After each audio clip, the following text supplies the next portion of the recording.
ይመሳሰላል እንዴ? እኔ አንድ ናቸው። መሳሰልኩ አንተ ነው የሚመሳሰልብን አላመሳሰልኩም አለው የለውም ነው ያልኩ አታመሳስል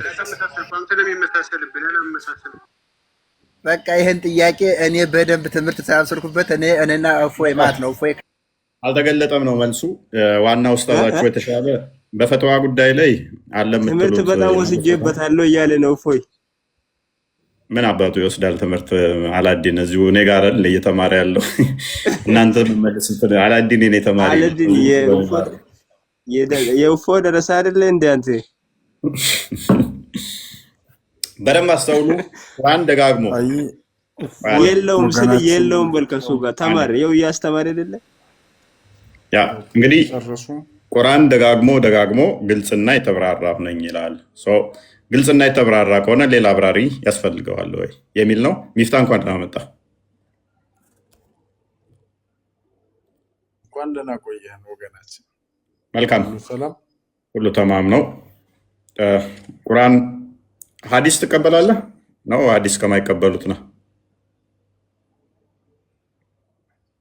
ቁርአንም ሐዲስም ግጥም አድርጌ ይቀበላሉ። ኦኬ፣ ሐዲስ ግዴታ ነው ብለህ ታምናለህ?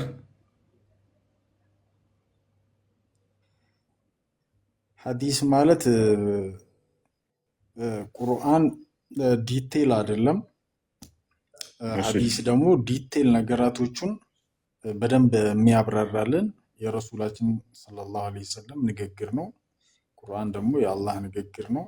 ረሱላችን መሐመድ ዐለይሂ ሰላቱ ወሰላም ከራሳቸው አንድም ነገር አይናገሩም።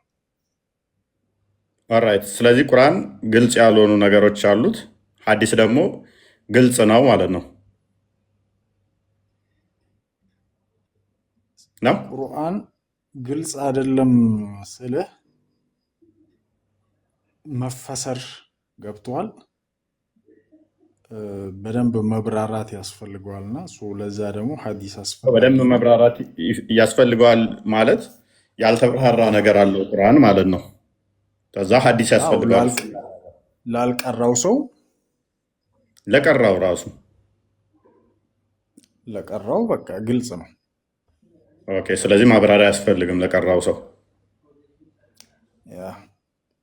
ስለዚህ ለቀራ ሰው ቁርአን ብቻ በቂ ነው፣ ሐዲስ ተፍሲር አያስፈልገውም ማለት ነው። ያስፈልገዋል እንጂ ተፍሲር ማለት እኮ የቁርአን ትርጓሜ ማለት ነው፣ ሌላ ነገር አይደለም። ለምን ያስፈልገው?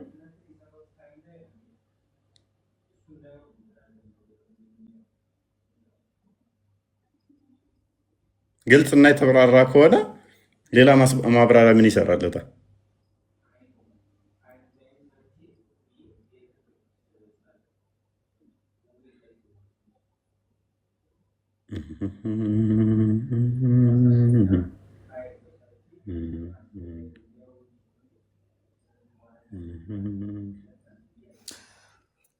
ይሰማል?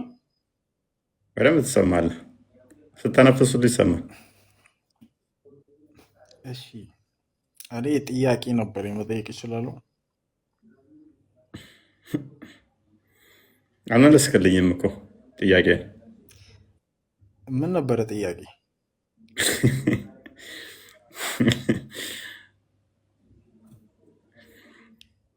ቁርአንና ሐዲስ ማለት ነው ልዩነት የላቸውም ሐቢቢ፣ አንድ ናቸው። ስለዚህ ሁለቱም ካላህ ናቸው። ሁለቱም ካላህ ናቸው።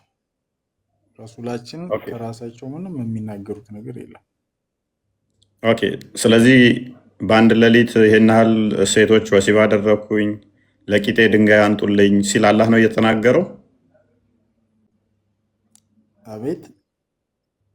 መሐመድ ለቂጤ ድንጋይ መጥረጊያ 3 ድንጋይ አንጡልኝ እያለ ሲል አላህ ነው የተናገረው ወይንስ መሐመድ ነው? የት አለ እንደሱ የሚል? ለሱ እንደዛ የሚል አውጣ። እንደዛ ካመጣውኝ ሜቢ ከራሱ አይናገርም ከአላህ ነው ብለህናል አይደል? ኦፍ ኮርስ። ኦልራይት። እሺ፣ ሐዲስ አንዴ የትኛውን እንስጥ? ቪኪ ድንጋይ እንደሚልበትን ማውጣት ትችላለህ?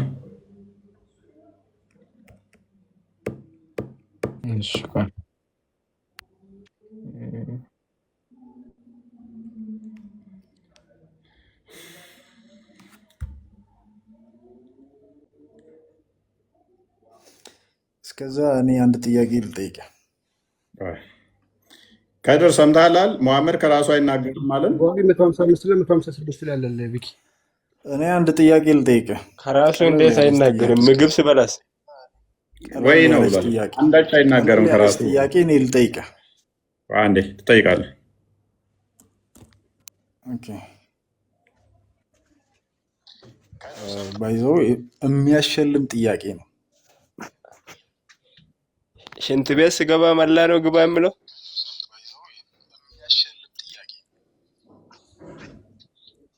አላገኘውም። ዝቅ አድርገው አውጣ። አንድ 30 ሰከንድ አውጣለሁ። ይደርባል።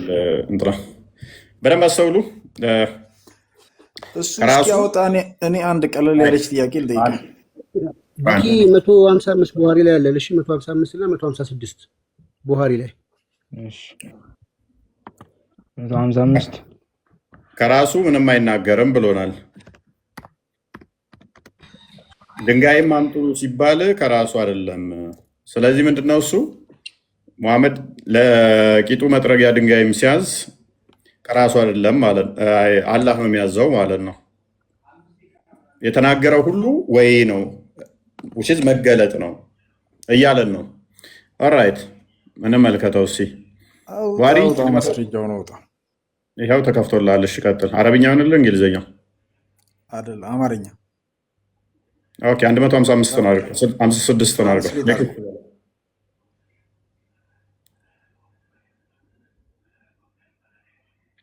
ኦኬ እንደዚህ ይላል። ትራንስሌት አድርገው። እሺ ወደ አማርኛ ቻትጂፒቲ ላይ ቀየርለት።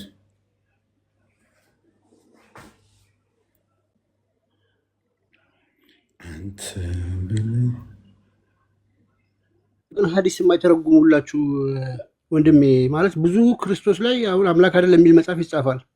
ግን ለምንድን ነው ሐዲስ የማይተረጉሙ? ጉድ ይወጣላ፣ ሚስጥር ይገለጣላ። ማንም እንደፈለገ ቢድግ እያለ እንደፈለገ መጽሐፍ ስለማይችል ነው። ቁርአንን ማንም እንደፈለገ ስለሚጽፉ ነው አሁን ቁርአንን የተረጎሙት። ማንም አይጽፉም። ባይዘው ብዙ ጊዜ ተሞክሯል፣ አይችሉትም። የሱ መጽሐፍ ቅዱስ ነው። ቢድግ ብሎ አንተም ማንም ነገ መጽሐፍ ይችላል። ይሄ እኮ ግልጽ ነው። እሺ አንብባውት። ይሄንን አሁን አላህ ነው የተናገረው ማለት ነው። ይሄ አሁን መገለጥ ነው። እሺ ቆይ ላንብብልህ። ነብዩ ላንብብልህ። እሺ አንብበው እስኪ። ነብዩ ተፈጥሯዊ ፍላጎታቸውን ለማሟላት ወደ መጸዳጃ ቤት ወጡ። እኔንም 3 ድንጋዮችን እንዳመጣላቸው ጠየቁኝ። እኔም 2 ድንጋዮችን አገኘሁና 3ኛውን ፈለኩ፣ ነገር ግን ላገኘው አልቻልኩም። ስለዚህ የደረቀ የገማ የከብት ኩበት ፈንድያ የጋማ ከብት የእንስሳ ፋንድያ የደረቀ አይነ ምድራቸው ማለት ነው ይዤላቸው መጣው አለ። እሳቸውም 2ቱን ድንጋይ ወሰዱና ፈንድያውን ጥለውት ይህማ ርኩስ የቆሸሸ ነገር ነው አሉ ይላል። ያው 3 ድንጋዮችን እንዲያመጡልኝ እንዳመጣላቸው ጠየቁኝ የሚለው ይሄንን አሁን አላህ ነው። ይሄ መገለጥ ነው፣ ያላ ንግግር ነው። ይሄ ምን እየነገሩ መሰለ እንዳንተ አሁን ለምሳሌ ማለት ነው እኔ ሽንት ቤት ገብተው ዝም ብለው ካካቸውን ጥለው ምናምን ቢድግ ብሎ መሄድ የለም። ስቲንጃ የሚባል ነገር አለ። በድንጋይ ቂጣቸው መፈተግ አለባቸው ካካህን። አዎ እና አር ተሸክመህ ትሄዳለህ እንዴ አንተ? ይሄን ስለዚህ አላህ ነው የተናገረው። እነሱ አስተማሪ ናቸው እኮ አላህ ነው ወይ የተናገረው? ይሄንን ሙሐመድ ከራሱ ምንም ስለማይናገር ይሄ የነቢያችን ሰለላሁ ዐለይሂ ወሰለም ሐዲስ ነው እኮ። ሙሐመድ ከራሱ አይናገርም። ሐዲስም ቢሆን አላህ ያሳወቀውን ነው። በቃ እኛን ለማስተማር ነው። እንዴት ከተጸዳዳን በኋላ እንዴት ማዳረቅ እንዳለብን። እንደናንተ ነጃሳ ተሸክመን አንሄድም እኛ። የሙሐመድ እናትና አባት ከዚህ በፊት ቂጣቸው ላይ እንደንትን ተለጥፎባቸው ተመርጎባቸው ነበር እንደሚዞሩት። ሙሐመድ በቂጡ በድንጋይ እነሱ ደግሞ ቆይ አላህ ይህንን በድንጋይ ቂጥን ፈትግ ከማለቱ በፊት የሙሐመድ እናትና አባቶች ካካቸውን በቂጣቸው ላይ ተለጥፎ ነበር የሚዞሩት። የሙሐመድ አለይሂ ሰላቱ ወሰላም እናትና አባት በእነሱ ዘመን ነቢይ አልተላከም። ነቢይ ያልተላከበት ድንጋይ ጠርጉም ነበር አይጠየቅም። ስለዚህ በቂጣቸው ላይ ካካቸው ተለጥፎ ነበር የሚዞሩት የሙሐመድ ቤተሰቦች። አናቅም፣ አልተገለጸም እሱ። ታዲያ ይህን ምን ታምር ታደርገዋለህ? ይሄ በተፈጥሮ እኮ ማንኛውም ቅጠል ቆርጦ ድንጋይ ታምር አይደለም። ቅጠል ተጠቀሙ ቢል ይሻላል ቢያንስ። እያስተማሩ ነው ይሄንን። ስለዚህ አላህ ሲናገር ታምር ነው እያልከኝ ነው። ይሄንን ታምር አድርገህ ይሄንን መመሪያ አድርገህ አላህ ተናገረው ይላል። ከድር ይሄንን ታምናለህ? ይሄን ተረት ተረት ከድር ማን ነው? ከድር አመነ አላመነ? ስለዚህ አላህ ነው ይሄ። ስለዚህ እያንዳንዱ የአላህ ንግግር ነው። የአላህ ንግግር ነው። እያንዳንዱ የአላህ ንግግር ነው። እርግጠኛ ነህ? ረሱል ከራሳቸው ምንም አይናገሩም። ስለዚህ ሐዲሳት እንዳለ የአላህ ንግግር ናቸው። የረሱል ንግግር ናቸው። አላህ ያሳወቃቸው ነው የሚናገሩት። ከራሱ ምንም የሚናገር እኔ ደግሞ ወደ ጥያቄ ነገር የለም አይደለም። እኔ ወደ ጥያቄ ልግባ ከጨረስኩ። ከራሱ ምንም የሚናገረው ነገር የለም። ኦኬ ሙሐመድ እሺ ድግምት ተደርጎብኝ ነው ብሎ ከሚስቱ ሳይገናኝ ወሲብ ያደረገ የሚመስለውንስ አላህን የተናገረው ሙሐመድ ነው? ይሄ ታሪካቸው ነው። አላህን የተናገረው ሙሐመድ ነው የተናገረው?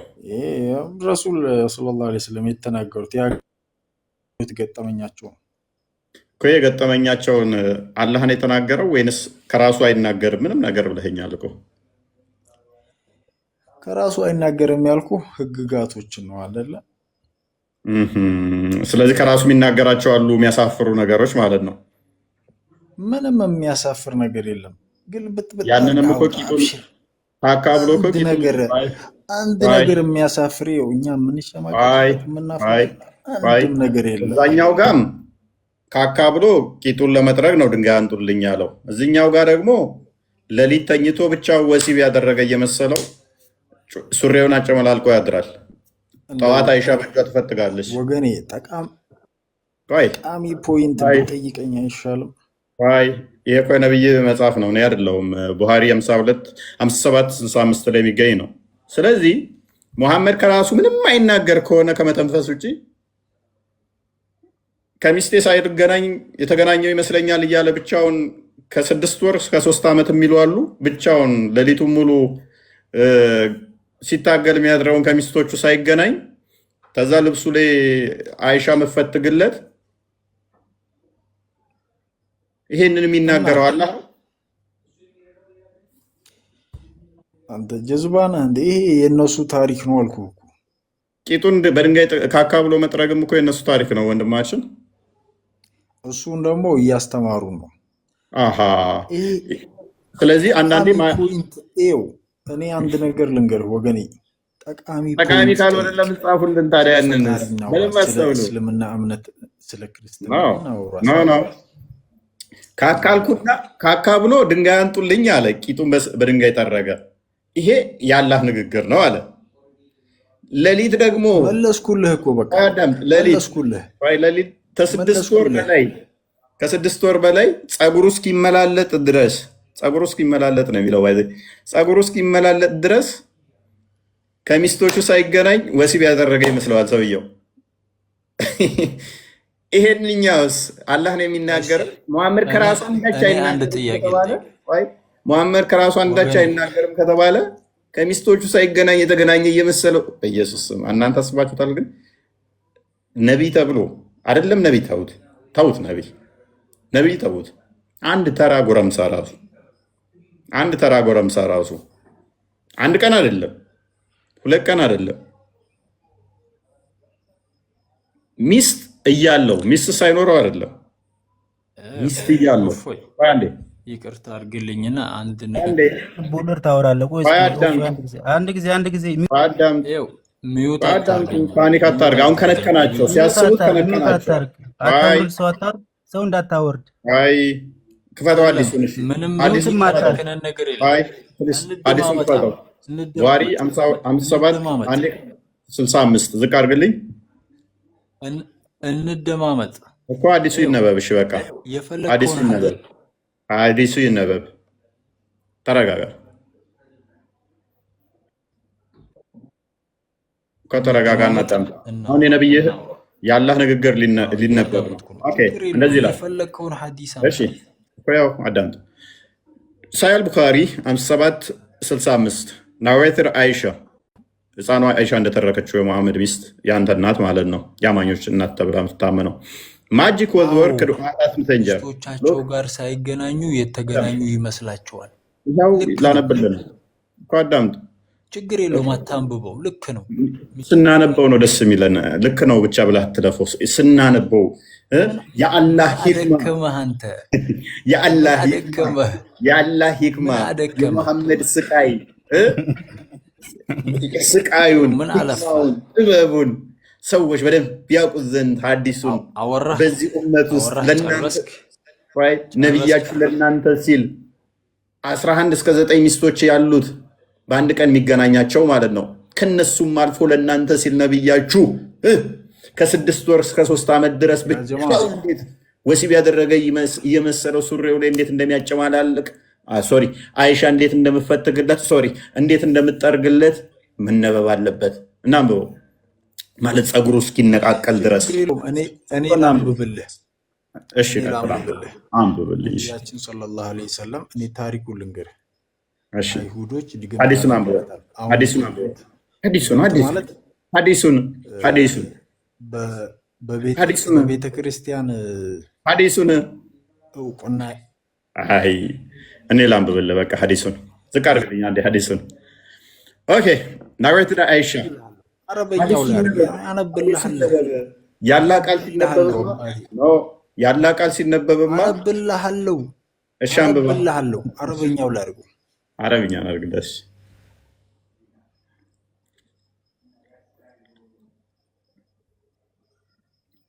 حدثنا عبد الله بن محمد قال سمعت ابن ويبة يقول أولى من حدثنا به ابن جريح يقول حدثنا العروء عن أبائه عائشة رضي الله عنه قال كان رسول الله صلى الله عليه وسلم حتى كان يرى أنه يأتي النساء ولا يأتيهن قال سفين وهذا أشد ما كفروا. ترجمة ترجم إن شاء الله عند الله. ترجم كرمية. من السحر. ترجم كرمية. أكشي نبياتي محمد صلى الله عليه وسلم عائشة እንደተናገረችው የሆነ ይሁዲ ሲህር ያደርግባቸዋል። አንድ ሰው ሲህር ሲደረግበት በጂኖች ኮንትሮል ይደረጋል እና ይሄንን ደግሞ አሁን እሄድልሃለሁ። አሁን ደግሞ በዚህ ጊዜ በቤተ ክርስቲያኑም ከሄድም ማለት ነው የድግምት መጽሐፍቶች ቤተ ክርስቲያን እንደሚገኙ እናውቃለን። እሺ ቀጥል። ተራ ጌታ እያላችሁ ትርጉም አዲሱ ላይ ደብተራ እንዳለ እሺ ደብተራ ምርጌታ ምናምን እናንተ ነብይ ምን ሆነ ተደረገባቸው ድግምት ከዛ በጂኒ ቁጥጥር ሆነ ከዛ እናደረገ እሺ ከዛ ሚስቶቻቸው ጋር ሳይገናኙ የተገናኙ ይመስላቸው ነበር። የድግምቱ ተጽዕኖ ነው እና ምን አለ? አንድ ሰው ድግምት ከተሰራበት በአጋንንት ቁጥጥር ስር ይሆናል። ከዛ በሚስቶቹ ሳይገናኝ የተገናኘ ይመስለዋል። ከ6 ወር እስከ 3 ዓመት ድረስ የሚለዋሉ 2 ዓመት የሚለዋሉ። ኤኒዌይስ ሙሐመድ ምን ያደርግ ነበር? ከሚስቶቹ ሳይገናኝ ተገናኝቶ ነው ሳይገናኝ የተገናኘ ይመስለው ነበር አይደለ? መሐመድ እኮ ሰው ነው። ስለዚህ እንደዚህ የምን ነበር አይደለ? እንደኛው ሰው ነው። ቴንክ ዩ አጋንንት የሚጫወትበትን አጋንንት የሚቆጣጠር ወንድ እኮ ሆንክ እከተላለሁ እኔ ና ዘውልቅ ምዕራፍ 23 23ን ክፈትልኝ። ወላሂ ወቢላህ እችን አዳምጠኛ እንዴ ልትርጉምልህ። ቆይ ሚዩት አታድርገኝ። አዳምጣ። ዘውልቅ 23 23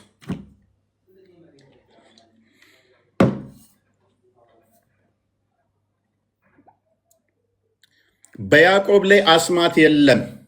በያዕቆብ ላይ አስማት የለም። በእስራኤል ላይ ሟርት የለም። ነቢያቶች ያስተማሩት አስማት ተቆጣጥሯቸው፣ ጅኒ ተጠናውቷቸው፣ ሚስት እያላቸው ብቻቸውን ወሲብ የሚያደርጉ አይደሉም። እንደዚህ አይነት አጋንንት የሚጫወትበትን አጋንንት ብቻውን ወሲብ የሚያስደርገውን አንከተልም እኛ። ይህን ታምር ብላ ታወራው ተውፊት። እኔ ደግሞ አሁን ከቁርአን የሆነ ነገር አወጣላለሁ። አላህ ሱብሓነሁ ወተዓላ ምን ይላል? ኢነ ዲነ ኢንደላሂ ኢስላም ይላል። አላህ ዘንድ ተቀባይና እውቅና ያለው እምነት ኢስላም ነው ብሎ ቁርአን ላይ ይቀመጣል። ወላሂ ወተላሂ አንተ ከመጽሐፍ አላህ የሚባል የለም። አላህ የሚባል የለም። ሰውዬ አላህ በሌለበት ላይ አላህ ዘንድ ምናምን ይባላል እንዴ? ኦርቶዶክስ ለቪክ አዳምጥ። አላህ የሚባልም አካል የለም። ተረጋጋ። አላህ የሚባል አካል የለም እኮ ሲጀመር። እኛ ሚውት አታርገኝ። እኔ ሚውት አታርገኝ። ሚውት አይደለም ከስር ሆነ ትማራለህ። ጨረስክ። አጋንንት ተቆጣጥሮት ብቻውን ወሲብ የሚያስደርገውን ካለ ነው የምትከተለው። ሚስት ሳይኖረው ቢሆን እሺ፣ ይሄ እኮ ሚስት እያለው ነው። ሚስቶቹን አስተኝቶ ብቻውን ወሲብ የሚያደርግ አስባችሁታል? ኢማጂን አድርጉ እስኪ፣ ሚስቶቹን አስተኝቶ ብቻውን ወሲብ ሲያደርግ ያደረገ እየመሰለው ሲቃዥ ማለት ነው። ከዛ ደግሞ ሱሪው ተጨመላልቆ ብዙ ጊዜ ላይ አይሻ ትፈትግለን ነበረ። አይሻ ትፈትግለን ነበር።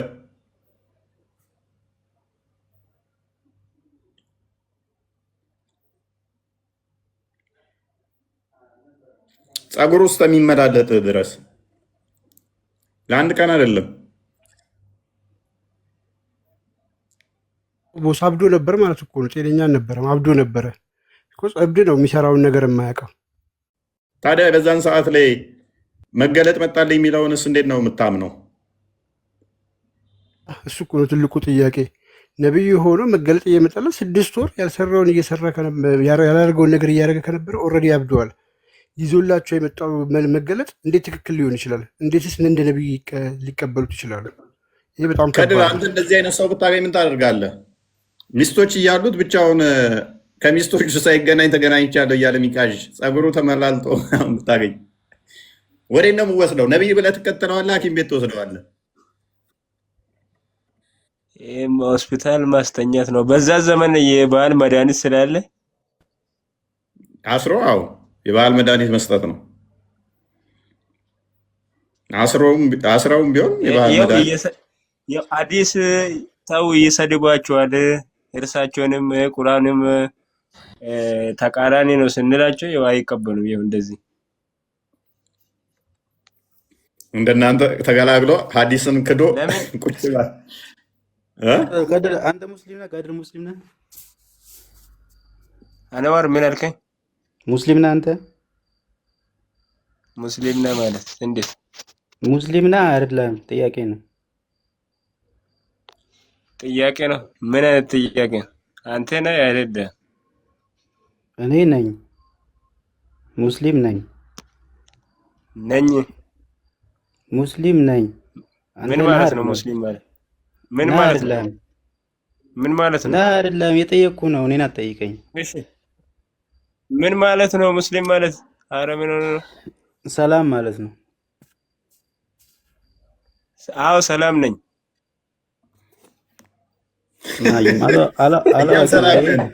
እኛም ሰላም ነን። አላዋቂ ነን። ስለዚህ የእናንተ ተከታይ ነው እንጂ እኛ ሙስሊም አይደለም ማለት ነው። እኛም ሰላም ነን። ከድር ሰላም አንተ ተከታይ አይደለሁም እኮ የእፎይ ተከታይ ነው። ሰላም ነኝ። ሰላም ነው አለ። ሰላም ነኝ። ስለዚህ ስምህ ከድር አይደለም፣ አንተ ቦጋ ለና ማለት ነው። ሰላም። ስለዚህ እኛ ሰላም ነን ሁላችንም። ቦጋለ ነው። እፎይ ጥያቄ አለኝ። እፎይ ጥያቄ አለኝ ለአንተ። ጨርስ ከሱ ጋር ቅድሚያ። ሐዲስ ግዴታ ነው መቀበል ብለህ ታምናለህ? ለእኔ ብቁ አይደለም እሱ። ሐዲስ ግዴታ ነው መቀበል ብለህ ታምናለህ? ሐዲስም ቁርአንም ግዴታ ነው። ሐዲስ መቀበል ግዴታ ነው የሚል እስቲ ከቁርአን ማስረጃ፣ እንደዛ የሚል ማስረጃ። ምን አይነት ማስረጃ? ቡሃሪን ተቀበል የሚል እስቲ ማስረጃ። አላህ ራሱ ቡሃሪን ያውቀዋል። አላህ ቡሃሪን ያውቀዋል። አላህ አቡ ዳውድን አናሳይን ያውቃቸዋል። ነሳይ ሙስሊምን ያውቃቸዋል። ታወቃቸው አንድ ማስረጃ መጀመሪያ አይወቅ ላሳውቅ። ቅድም አስወጥተኸኝ ነው እንጂ ወጥቼ አይደለም። ቁርአን ያለ ቃል ነው። ሐዲስ ደግሞ ቡኻሪ ሙስሊም ነገሮች ናቸው። እሱ ዘጋቢ ነው። አንተ መሀይም ዓላማ ምንድን ነው? ዋና ኦፎ እስኪ አንተ እኔ ጥያቄ አለ ለአንተ። ዓላማ ከእስልምና ወደ ክርስትና ለመውሰድ ነው? ለመከፋፈል ነው? ምንድን ነው አንተ ስትራቴጂ? ምንም እየገባ አይደለም። አንድ እንኳን ሰው አላሰለምኩም በአንተ እውቀት ማለት ነው። እና እስልምናን በማንቋሸሽና በእንትን በማለት ልታሸንፍ አትችልም። በሀቅ ላይ መጓዝ ብቻ ነው። አይ ዋብያዎች ዛሬ አያችኋቸው ይገባሉ። እየየ ነው የዋብያ እውቀት እየየ ነው። ከስር ያላችሁ ሙስሊሞች፣ በጣም ብዙ ሙስሊሞች ትታዩኛላችሁ። በደንብ ታዘቧቸው። የሚገቡት ገስት ላይ ከመመለስ ይልቅ ፖለቲካ የሚሰሩት ከመመለስ ይልቅ እየየ ነው የሚሉት። በቃ ይሄ ነው በደንብ እኛ ቤት በነፃነት አባሾች እኮ ከእናንተ ምንም አይለዩ። አንተና ከእሳቸው ምንም አይነት ልዩነት የላቸውም። ልክ እንዳንተ ናቸው እሳቸው። አባሾች አንተ እሳቸውን አይደል የምትወደው? እኔ ማንንም አልጠላም። ምግባራችሁን ነው የምጠላው። እናንተ ነው ድራማ አስተምሮት ቀጥታ ስንት ዓመት ሙሉ አንድ እንትን ላይ ነው ሁሉ ጊዜ አስተምሮት። ለምን ለየት ያለ ነገር አታስተምርም? በዚህ ምን ላይ ሙስሊሞች የሚሸማቀቁ መስሎ ሆኖ አንተ እዛ መጽሐፍ ሐዲስም ላይ ያለው ቁርአንም ላይ ያለው ትክክለኛው ነገር ከሆነ ማንኛውም ሙስሊም ያምናል። ለምን ታለቅሳለህ? አይዞህ። ስለዚህ አሁን ቁርአን በቂ ነው ወይስ ለአንተ አላለቅስም? ቆይ ቁርአን በቂና ሙሉ ነው ወይንስ ያልተገጣጠመው አምላክህ የጎደሉት አምላክህ አካላቶች ከጊዜ በኋላ እየመጡ አንዱ እግር ሲጨምርለት፣ አንዱ ጣት ሲጨምርለት፣ አንዱ ባት ሲጨምርለት እንደዛ አድርገህ ነው የምታመልከው አምላክህን? ወይንስ ቁርአንህ በቂ ብቻ ነው? መልስልኝ። ቁርአንህ በቂ ነው? አንድ ሰው እስልምናን ተወክሎ ሊናገር አይችልም። የራሱን እውቀት ነው እንጂ። ቁርአንህ በቂ ነው ወይ? ከምን ጋር አነጻጽረው ነው አንተ ቁርአን በቂ ነው አይደለም የምትለው? ስለ አምላክህ ለመናገር ተውሂድን ታምናለህ? ራይት እንዳቅልልህ በተውሂድ ታምናለህ? አምናለሁ። ኦኬ። በተውሂድ በሶስቱ ክፍሎች ታምናለህ? በማን ተውሂድ አሩብያ፣ ተውሂድ አሉልያ እና በተውሂድ አስማ ወስፋት አምናለሁ። እነኚህን ክፍሎች ቁርአን ላይ ልታሳየኝ ትችላለህ? ተውሂድ ማለት ምን መሰለህ? ምን መሰለህ አይደለም። ተውሂድ እንደዚህ በሶስት ይከፈላል እንደዚህ ብለህ እመን የሚል ልታሳየኝ ትችላለህ? እኔን እየጠየቀኝ ነው? አይ እንትናን ባለቤቴን ለወደፊት ማገባትም አንቺ ሄለን፣ አንቺ ጫልቱ እሷን እየጠየቅኳት ነው በሀሳብ። በቃ እሷን ጠይቀህ ማውራ መስላለሁ እንዴ? ፊት ለፊት ገስት ላይ አንተን እያናገርኩ እኔን ነው እንዴ? አንተ መሀይም ነህ፣ አላዋቂ ነህ፣ ጅላጅል ነህ። ምንም የምታውቀው ነገር አዳምጠኝ። እኔ እስልምና እኔ ጎደሎ ሊኖረኝ ይችላል። እስልምና ሙሉ ነው። እኔ ጎደሎ ሊኖረኝ ይችላል። ታውቃለህ፣ በእውቀት መሆን በምንም ነገር እኔ ጎደሎ ሰው ነኝና ማለት ጭንቅላት አለው አላህ። ምን አይነት ጥያቄ ነው? አንተ ብዙ ጊዜ ትጠይቃለህ። ሰው ለማሳሳት ነው እንጂ ለማስተማርም ሆነ ለመማር አይደለም። አንተ ግን ሰዎችን ሆን ብለህ ለማሳሳት የምትሄደው ርቀት ነው እንጂ ለምን ትሳሳታለህ? አምላክህን ነው የጠየቁህ። የፈለከው ነገር አይደለም። አምላክህን ነው የጠየቁህ። እኔ ምን እሺ ተውኩልህ። እሱ አላህ እግር አለው? አላህ እግር አለው? አላህ እግር አለው? አላህ ምንም ማንንም አይመስልም። ፍጥረታትን አይመስልም። አንተ በአእምሮ ራሱ ልስለው አይችልም። አንተ በአእምሮ ልስለው ራሱ አይችልም። ፍጡሩን ነው የምትለው እንጂ እሱ ፈጣሪ ነው እንጂ ፍጡሩን ነው አንተ በአእምሮ አልጠየቅኩህም። አትሩጥ። ያልጠየቅኩህን አትሩጥ። የማንንም የማይመስል እግር አለው የለውም? እጅና እግር አለው የለውም? ጋሄድ በአእምሮ ልስለው አይችልም እኮ አልኩህ እኮ። የለውም ማለት ነው አይደለ? የለውም። በአእምሮ ልስለው አይችልም። የለውም በላ እጅ እግር የለውም። በአእምሮ ልስለው አይችልም ማለት የለውም ማለት ነው። ሳል መች ወጣኝ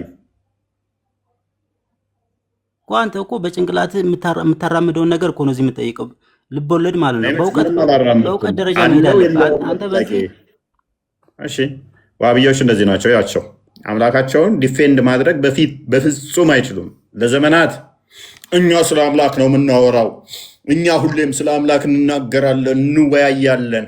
አፈር ድሜ ነው ያስበላናችሁ በዚህ ዓመት ውስጥ በአላህ ጉዳይ ላይ ዱብ የሚባል የለም። ይሄ ማንም ዓለም ሁሉ የመሰከረለት ዋብያ አታልቅሰው። ልጠቁመ ፈርዘር ኢንፎርሜሽን ከፈለግ አላህ እግር አለው ብትል እንኳን ቁርአን ላይ የለም አላህ እግር አለው የሚል። እጅ አለው ምትል ታመጣለህ። ሁለት እግር አለው ለማለት የት ትሄዳለህ? ትናንትና የተጻፈ መጽሐፍ ጋር ትሄዳለህ። ሁለት እግር አለው ለማለት ትናንትና የተጻፈ መጽሐፍ ነው። አላህን አንድ እግር ካደረግነውማ ሼም ነው ብለው ሁለት እግር ያደረጉለት ትናንትና የተጻፉ መጽሐፍቶች ናቸው።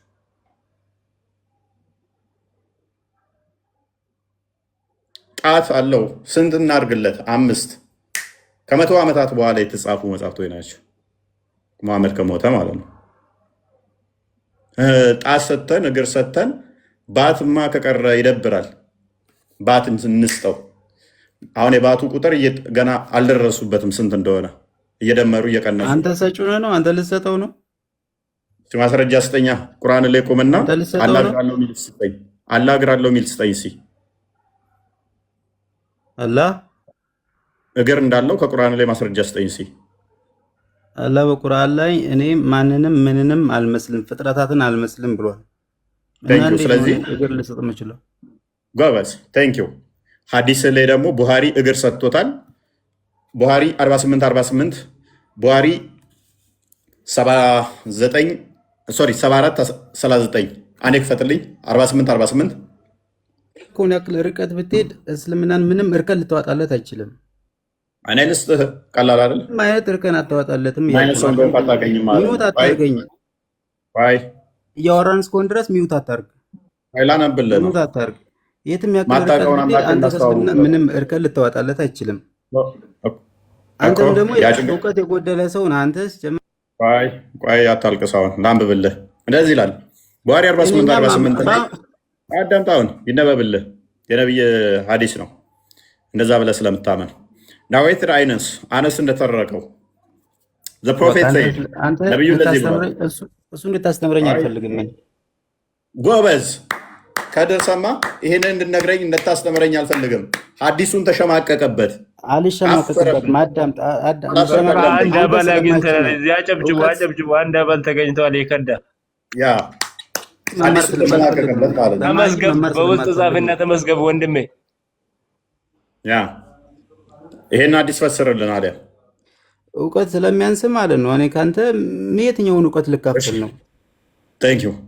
ከስር ያላችሁ ዋብያዎች ማይም ስለሆንኩ ነው። ከስር እናውን ስድብህን ቀጥል በኮሜንት ላይ ይበቃል። እዚህ ናል ካለቀስክ።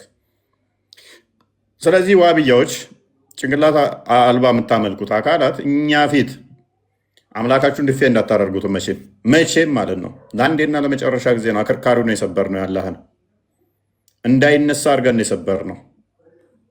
እኛ ፊት እዛ እንደማከት በፊት ጉራ እንደመንፋት ኔቨር አታስቡት። አላህ አንድ ነው።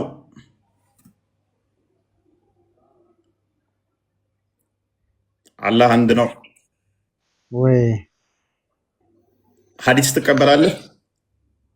እኔ ስለ ክርስትና አንዳንድ ነገር ማወቅ ፈልጌ ነው የገባሁት። ሐዲስ ትቀበል ነበር? ና አትቀበልም? ያለፈው ነበር። ያለፈው ማለት ነበር ነው። አሁን ክርስትና ልቀበል ነው የገባሁት። ስለ ክርስትና አስተምሩኝ። ትምህርት በውስጥ ሄድና ተማር፣ ከስር ተማር። ቤት ቃል እንጻፍለት። ደደብ አንተን ብሎ አዋቂ አታልቅስ። ስቱፒድ ሌላስ? ስቱፒድ ነገር ነው።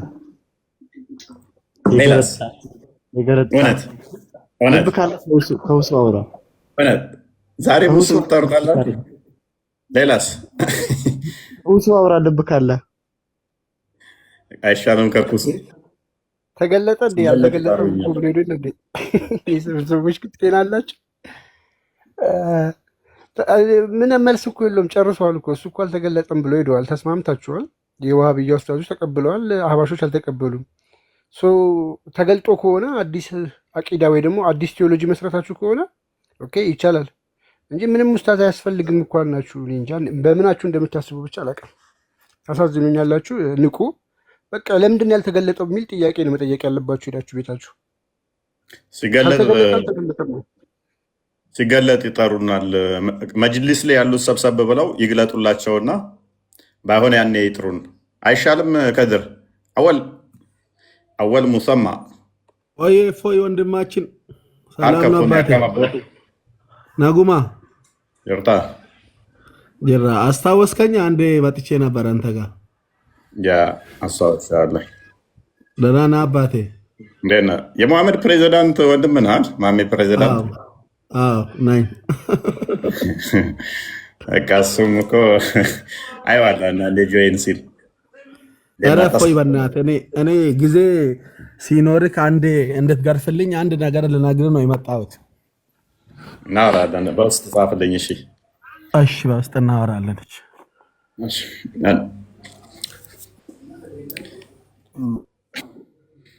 ሚፍታ ደግመህ ገብተሃል። ሚፍታ እሰማለሁ መሰለኝ። ምን አልከኝ? ከድር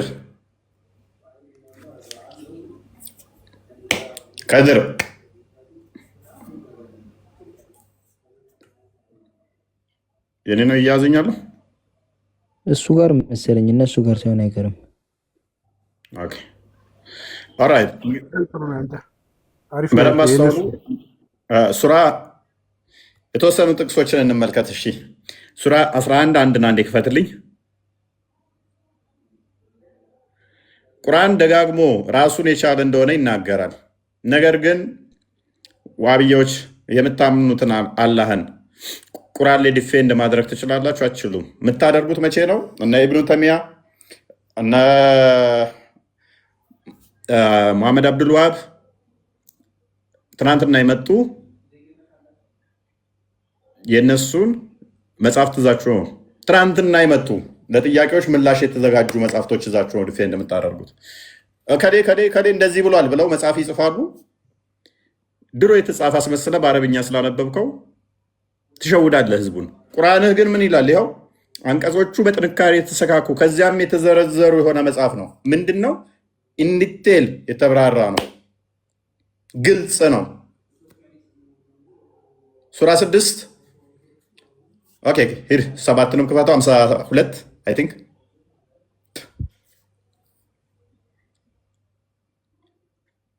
ኦኬ። አሁን እናንተም በእርግጥ ከባለሟሎቹ ምንድን ነው የከፈትከው? ሱራ 7 52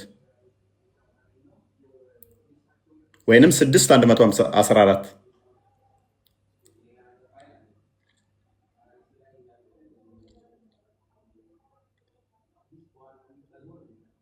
በደንብ አስተውሉ። እንደዚህ ላለው እርሱ መጽሐፉ ያ መጽሐፉን በደንብ አስተውሉ። እርሱ ያ መጽሐፉን የተብራራ ያልተብራራ ይላል ነው የተብራራ ሆኖ ወደ እናንተ ያወረደ ሲሆን ካላህ ሌላ በደንብ አስተውሉ። ካላህ ሌላ ዳኛን እንፈልጋለን በላቸው። ሙስሊሞች ካላህ ሌላ ዳኛ ትፈልጋላችሁ? ጠበሪ፣ ቁርጡቢ፣ አራዚ ምናምን እነኚህ ከጊዜ በኋላ ከ100 ዓመታት በኋላ የመጡ ከ300 ከ700 ከ1000 ዓመት በኋላ የመጡ ቁርአንን ያብራራሉ ስትሉ ቁርአኑ ደግሞ ምን ይላል? ካላህ ሌላ ዳኛ አያስፈልግም። ቁርአኑ ግልጽና የተብራራ ነው። አብራሪ አያስፈልግም። 15 1 ነው። እነዚህ የገላጩ መጽሐፍ አንቀጾች ናቸው። ምን መጽሐፉ ገላጭ ነው፣ ሁሉን ነገር የሚገልጽ ነው። 12 ቁርአን ምንድን ነው? ግልጽና የተብራራ ነው እያለን ነው ደጋግሞ። ግልጽና የተብራራ ነው፣ ምንም ማያስፈልገውም ሌላ አብራሪ። ሌላ አብራሪ ማያስፈልገው ከሆነ ለምንድን ነው እሱ ጠበሪ እንደዚህ ብሎ፣ ቁርጡቢ እንደዚህ ብሎ፣ አራዚ እንደዚህ ብሎ፣ ዘመርካሺ እንደዚህ ብሎ፣ ጀለሌን እንደዚህ ብሎ፣ አልመውዲዲ እንደዚህ ብሎ? ማን ናቸው እነኚህ? ተራ ሰዎች እኮ ናቸው። ማንም ያውቃቸው የለም። ማንም ያውቃቸው የለም። ከ700 ከ1000 ዓመት በኋላ የመጡን እሸከለል እስላም ኢብኑ ተይሚያ እንደዚህ ብሏል። ማን ናቸው እነኚህ? በግልጽ ቁርአኑ ምን እያለ አብራሪ አንቀጾችን በእርግጥ አወረድን፣ ሌሎችንም መጽሐፍ ያብራራል እያለን ነው። 1211 ሌሎችንም ያብራራ እንደሆነ እየነገረን ማለት ነው።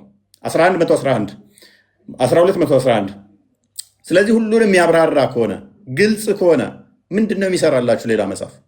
ሌላ አብራሪ ምን ያስፈልጋችኋል? አያስፈልግም። ቁርአኑ ደጋግሞ እያለ እየተናገረ ምን ይሰራል? በታሪኮች ውስጥ ለአይምሮ ባለቤቶች በእርግጥ መገሰጫ ነበር።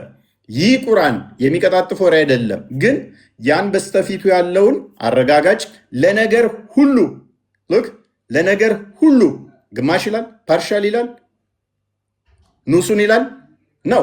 ለነገር ሁሉ ለነገር ሁሉ በስተፊቱ ያለውንም አረጋጋጭ ለነገር ሁሉ ገላጭ ለሚያምኑ ህዝቦች መሪና ችሮታ ነው። ለነገር ሁሉ ገላጭ ከሆነ አይ ቁርአን አልተገለጠም፣ ሌላ የሚገልጠው ያስፈልገዋል፣ ሁሉን ነገር አይናገርም የምትል ከሆነ ከቁርአን ጋር እየተጋጨ ነው። ቁርአንን ለነገር ሁሉ ገላጭ ነው እያለ ስለሆነ 638 ለነገር ሁሉ ገላጭ ከሆነ ሌላ ገላጭ ለምን ያስፈልጋል? ገላጭ ነው እያለ ማለት ነው። ከተንቀሳቃሾች ምድር ምናምን በራሪዎች በሁለቱ ክንፎች በምድርም በራሪ መሰሎቻቸው ህዝቦች እንጂ ሌላ አይደሉም። በመጽሐፉ ውስጥ ምንም ነገር አልተውንም።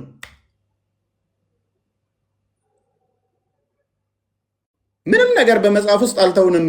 ሁሉን ነገር አብራርተናል፣ ሁሉን ነገር ገልጸናል ይላል አላህ። ኖሮ ያልተገለጠ አለ። ምን? የመቃብር ቅጣት ለምሳሌ ሽንት ልብስህን ከነካ በመቃብር ውስጥ ትቀጠቀጣለህ የሚል ቁርአን ውስጥ የለም። በቀን 5 ጊዜ ሰላት አለ። እንዴት ነው መስገድ ያለብህ? ስንቴ ነው መስገድ ያለብህ? እያንዳንዱ አርካኑ ስንት ነው? እንዴት ነው መስገድ? ምንድን ነው የሚባለው? አልተገለጸም። ደጃል ይመጣል፣ በቁርአን ውስጥ ሽታውም የለም። ኢሳ ይመጣል፣ በቁርአን ውስጥ ሽታውም የለም። ደጃልን መጥቶ ኢሳ ይገለዋል፣ በቁርአን ውስጥ ሽታውም የለም። ኢሳ ይመጣና ጂዚያን ያስቀራል፣ በቁርአን ውስጥ ሽታውም የለም። አላህ እግሩን ጋነም ላይ ይጭናል፣ በቁርአን ውስጥ ሽታውም የለም። አላህ ባቱን ይገልጣል፣ በቁርአን ውስጥ ሽታውም የለም።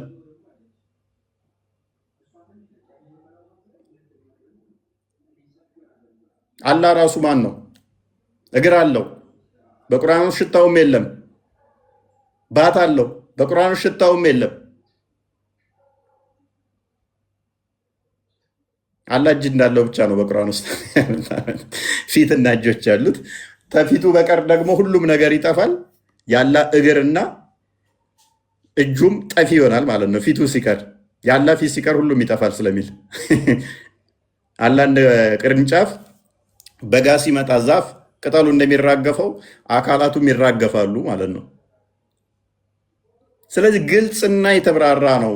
ሌላ አብራሪ ያስፈልገው ካላህ ውጪ ዳኛ ያስፈልግም። ሱራ 6 114 ላይ ካለ አይ ሌላ ያስፈልገናል ይሉሃል። ስለዚህ ቁርአን እየቀጠፈ እየዋሸ ነበር ማለት ነው። ቁርአን ቀጣፊና ውሸታም ነበር። ሀባሽ ነበርክ ወይንስ ዋብያ ነበርክ? አወል ወልጀማ ነበርኩኝ። ሐለል ሱና ወልጀማማ እንትኖቹም ይሉታል እኮ ሁለቱም ይሉታል። እንደዛ ነው የምንለው እኛ ጋር ጅማ ውስጥ። ጅማ ወንድሞችስ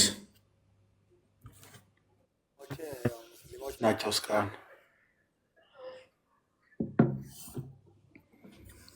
አታውቀውም? አንዱን ሙባሪክ ሙሰማ የሚባለው አውቀዋለሁ። እየጠየቀ ነበር ከውይይቱ በኋላ ሪካርዶች አይቼ ጥያቄዎች እየጠየቀ ነበር እሱ። አዎ። እና ኡስታዞችን ጥሩልኝ ምንድን ነው የሚባለው? ውይይት ላይ እፎይ አላ እጅ አለው እግር አለው ቅንድብ አለው የሚለው ምንድን ነው? እንደዚህ አይነት አላ ነው እንደ ማመልከው ብለው ተወጠይቅ ሚዲያ ላይ ተጽዕኖ እያደረስክብን ነው ብሎት እኮ ተለምኖ ነው ወደ ውስጥ የመለሱት እንጂ ሚዲያ ላይ ጉድ አምጥቶ ነበር እኮ ከውይይቱ በኋላ። በጣም ትርፋማ ውይይት ነበር። ባይዘው ውይይቱ በእውነት ማሜም ፕሬዚዳንት ማሜም እየቀወጠው እያየሁት ነበረ። ይሄ ከባድ ጠብ ነው ያመጣው እያለ እውነት ነው። አቦ አንተ ኑር በእውነት እፎይ። ቤተሰቦች ጥሩ ሚሴጅ ደርሷል ማለት ነው በውይይቱ። በጣም የኔም ቤተሰብማ በጣም ነው የበጠበጠው በእውነት። በተለይ እኔ ቤተሰብ ላይ ሰርቷል እንዴ። ዋናው ነገር እንግዲህ እግዚአብሔር እርዳቸውና እነሱም ደግሞ ወደ ክርስቶስ እንዲመጡ ያብቃቸው። ዋናው እሱ ነው። አሜን አሜን። በእውነት ሁላችሁም ጸልዩልኝ እፎይ። እኔም ጸሎት እያረኩኝ ነው፣ እናንተም አግዙኝ በእውነት ወደ እውነተኛው መንገድ እንዲመጡ ምኞቴ ነው በእውነት። እውቅና ብቻ አይደለም ያው ተውቅና በተጨማሪ ደግሞ ነፍስንም ማትረፍ ግዴታ ነው። ለዛ አስፈላጊ ነው። ነይማ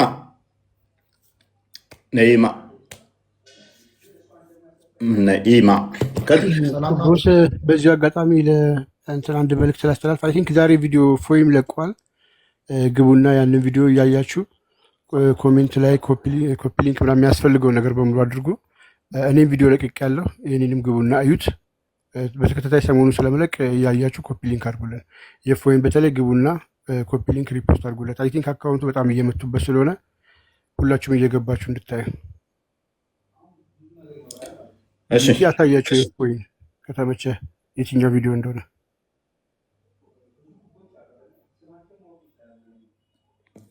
ማሳየት ይቻላል። ሜይ ቢ እንትን ነው አንዳንዴ ዝም ስንል የተስማማን ይመስላችኋል። ከውይይቱ በኋላ በጣም ብዙ ቪዲዮዎች ተሰርተዋል። ከቴሌቪዥን እስከ መስጊድ ላይ የተሰሩ አሉ። የስም ማጥፋዊ ዘመቻዎችም በዛው መጠን ነበረ። እፎይ ከዋብዮች ጋር ከአባሾቹ ጋር ተስማምቶ ነው ዋብዮቹ እንደዚህ ብለውት ኢቨን አንድ ቤት ነበሩ ዋብዮቹ ሀባሾቹ እንደዚህ ጠይቅ እንደዚህ በል እያሉት ነበር ምናምን። በጣም ቅጥፈት የሞላበት እንትን ንግግሮች ሲናገሩ እንሰማለን። ይሄ የጤናማ አይደለም። ቪኪ ከቻልክ አንድ ያሳያቸው። እንደዚህ አይነት ነገሮች ማጥራት ስለሚያስፈልግ ነው ቪዲዮ የሰራ ነው እንጂ የቃልንም ኮፒ ሊንክ አድርጉለት። እንደዛ ነው። ነይማ እፎይ እሺ፣ አንድ ቪዲዮውን እንያት። ሜይ ቢ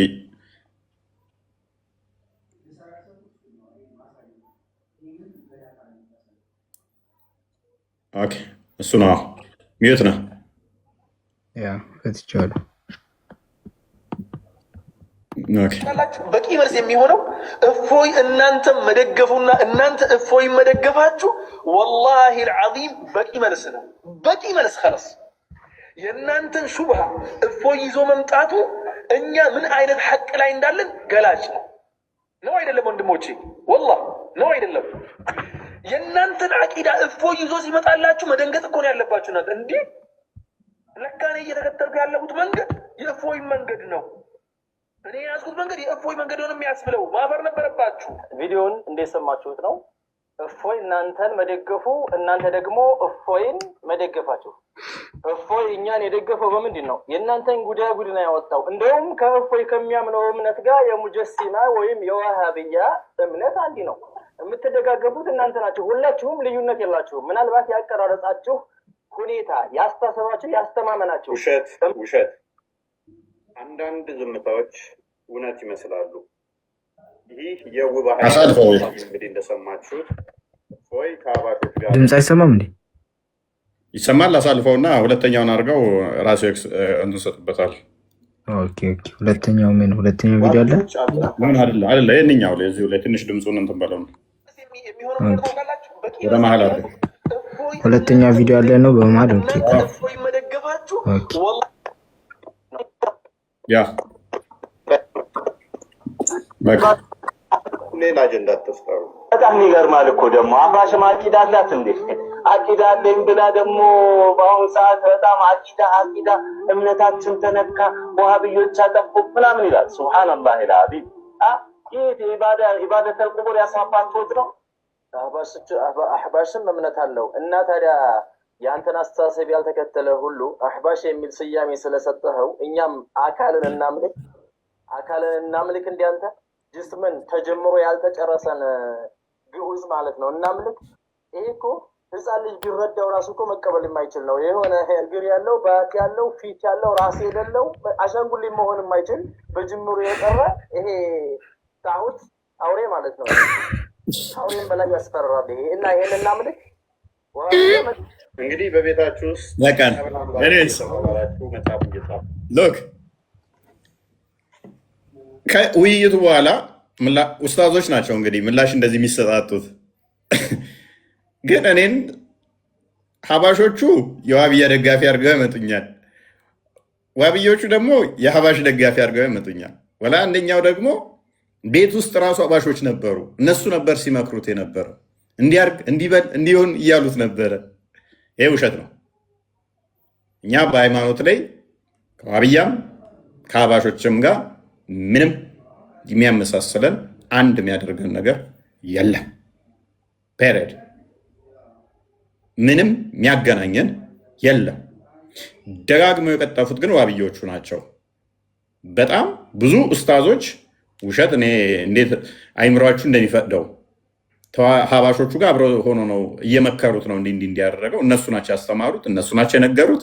ይሄ ሊትራሊ ውሸት ነው፣ ውሸት ነው።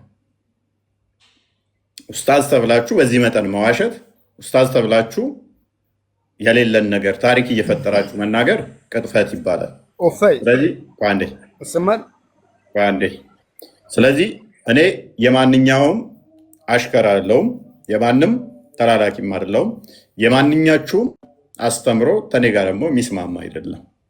ዋብያም ሆናችሁ ሀባሾችም ብትሆኑ ተኔ ጋር አንድ አይደለንም። ልክ እናንተ ልክ እንዳለው ይህንኛው የሀባሹ አላህ ምን አለ? ሀባሹ ምን አለ? የዛኛውን ኡስታዝ ያንተ አላህ ተጀምሮ ያላለቀ ጣዖት ነው፣ አውሬ ነው እንደውም አለው።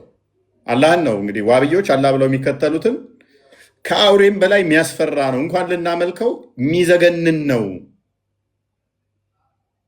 ስለዚህ እዛው ነው መጨረስ ያለብህ። የአንተን አምላክህን የሚዘገንን አውሬ ነው እያለህ እፎይ እንዲህ ያለ እፎይ እንደዚህ እናንተ ምናምን እያላችሁ ሌላ ትለጠፉ። አይ የኛ አምላክ የሚዘገንን አይደለም፣ ተጀምሮ አላለቀም ብለህናል። አይ ተጀምሮ አልቋል ካላችሁ አንድ ሊቅ አስነሱ። ከዛ ያ ሊቅ ጭንቅላት የለውም ነው አሁን እያስተቻችሁ ያለው፣ አንገት የለውም ነው እያስተቻችሁ ያለው። አንገት ይግጠምለት። ከአቡ ሁሬራ እንደሰማሁት አቡ ሁሬራ ከነቢዩ እንደሰማው ታቢያው ከከሌ እንደሰማው ብሎ አንድ መጽሐፍ ይጻፍና ከዛ ያ መጽሐፍ ይኸው እዛ መጽሐፍ አይደለም። ቆይ እናውራ። ስለዚህ ጭንቅላት አለው የሚል አንድ መጽሐፍ ይጻፍላችሁ። ከዛ አንደኛው ይነሳና ደግሞ አንገት ያለው የሚል አንድ መጽሐፍ ይጻፍ። ከዛ በኋላ ምን ይሆናል? በቃ ምን ፋይን በቃ ምንም አያጣላም እኮ በቃ። ከዛ አላህን ትገጣጥሙታላችሁ፣ ትሞሉታላችሁ። በቃ እዛ ጨርሱ። እኔ ጋር ትምጡ።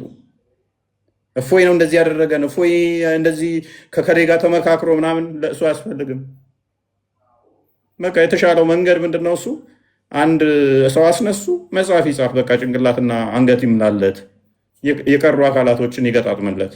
ሴት እኛ የማንም አይዲዮሎጂን ተሸካሚ አይደለንም። እኛ ጥርት ያልን ክርስቲያኖች እንጂ ሀባሽሙን ሺያሙን አህመድያንሙን ዋብያሙን ከኛ ጋር ምንም አትገናኙ። 4 ነጥብ 4 ነጥብ። ሰው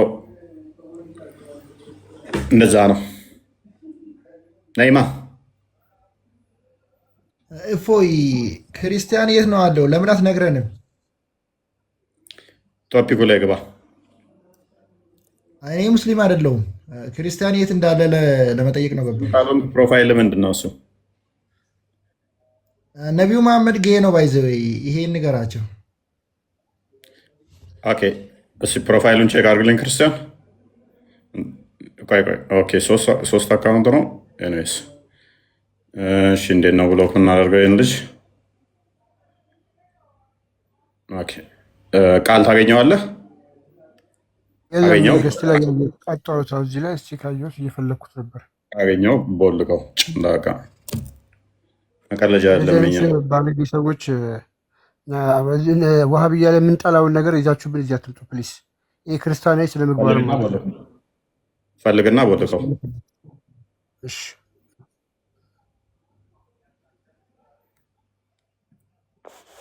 ኦኬ ላይፍ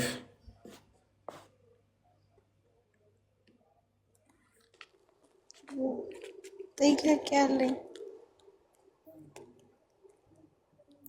ሐዲስ ትቀበያለሽ? ጥያቄ አለኝ። ትጠይቂያለሽ። ተጠያቂና ትጠይቂያለሽ። ሐዲስ ትቀበያለሽ ወይ? አምላካችሁ ማን ነው? ማለት ኢየሱስ ነው ማርያም ነች አምላካችሁ? ትጠይቂያለሽ።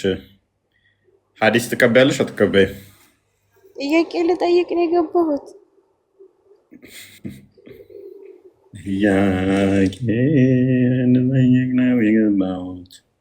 ሐዲስ ትቀበይ? አይቻልም እኮ ማለት ነው እኮ። ሐዲስ ትቀበያለሽ ወይ? እኔ እኮ እያልኩህ ነው፣ ጥያቄ ለመጠየቅ ነው የገባሁት። እና ምንድን ነው ሙስሊም ከሆንሽ እኮ ሐዲስ እቀበላለሁ አልቀበልም ነው የተጠየቅሽው። ቀላሏን እዛ በኋላ ትጠይቂያለሽ እኮ። ጥያቄውን ትመልሽና ጥያቄውን መልስልኛ። እሺ ቁርአን ላይ ሐዲስ ተቀበሉ የሚል አለ እንዴ? ጥያቄ እኮ እሱን ብቻ ነው መልሽልኝ ያልከኝ። አንቺም አንድ ጥያቄ ነው የምትጠይቅኝ። እንደዛ ከሆነ ቀጥይ። እሺ እኮ መልስልኛ። ምንድን ነው ጥያቄሽ? ስንት አምላክ ነው ያላችሁ? አንድ አምላክ ነው ያለን። ስለዚህ አሁን ሁለተኛ ነው ደግሞ ልጠይቅሽ። ወይ ቁርአን ላይ ሐዲስን ተቀበሉ የሚል አለ?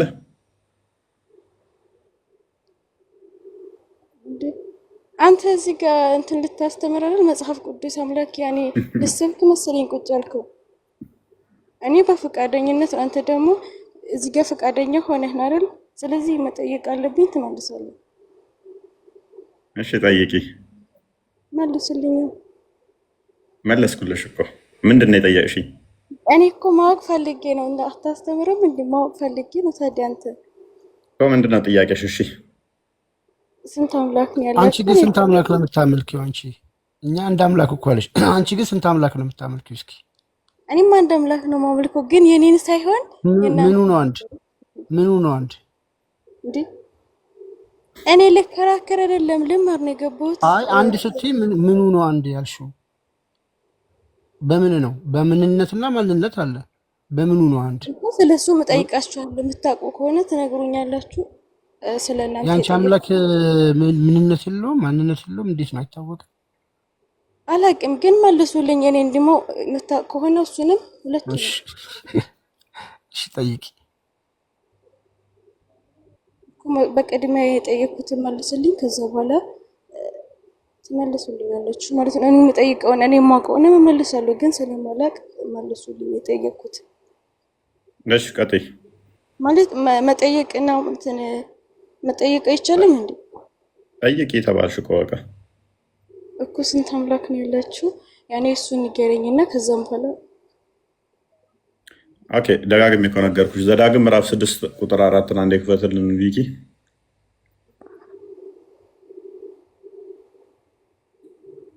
ምን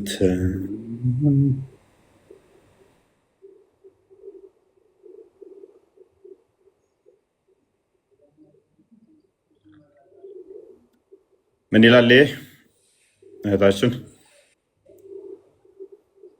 እስማ እስራኤል ያህዌ ኤሎሄኑ ኢኻድ ይላላል።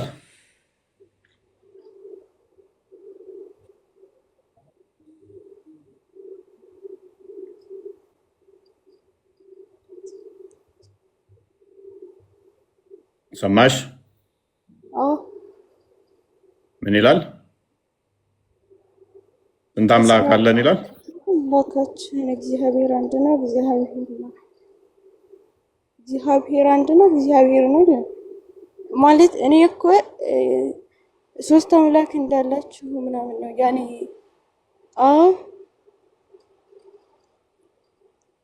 ወልድ መንፈስ ቅዱስ። እሺ ፈጣሪ በባህሪ የሚቆጠር የሚሰፈር የሚለካ አይደለም። በደንብ አሳቢ። አንድ የሚለው ራሱ ለፈጣሪ እኔ አንድ እባላለሁ እሱም አንድ ከተባለ ፈጣሪ የሚመስለው ተገኘ ማለት ነው። ፈጣሪ ማንንም አይመስልም ብለን ነው ምናምነው። ያ ማንንም አይመስለው በደንብ አሳቢ አንድ ነው። አምላካችን ስማ እስራኤል አምላካችን እግዚአብሔር አንድ እግዚአብሔር ነው ሲል ሌላ የለም ለማለት እንጂ ይሄ አሁን ይኸውልሽ ይሄ አንድ ሲባል መቆጠር ስለሚችል ነው። መጠን ስላለው ነው። ቁመቱ ይታወቃል፣ ውፍረቱ ክብደቱ ይታወቃል። መጠን አለው። መጠን ያላቸው ነገር ነው። ከሌሎች ለመለየት ነው አንድ የሚባለው እግዚአብሔር እንጂ እንደዚህ መጠኑ ክብደቱ መልኩ ምናምን ታውቆ አይደለም። ቁጥሮች ፍጡር ናቸው። አንድ ሁለት የሚባሉ ስምምነት ነው። አንድ ይሄንን አንድ እንበል ይሄን ሁለት እንበል አልን እንጂ ተስማምተን ነው ይሄንን ያልነው። ፈጣሪ በስምምነት በኢጅማ የሚገለጽ አይደለም። ነገር ግን ይሄ ስማ እስራኤል አምላካችን አንድ ነው ሙሴ ሲል ሌላ የለም፣ እሱን የሚመስል የለም። የፈጠረን የሰራን ያስገኘን እሱ ነው። በባህሪ አንድ ነው። አንድ ገዢ ነው።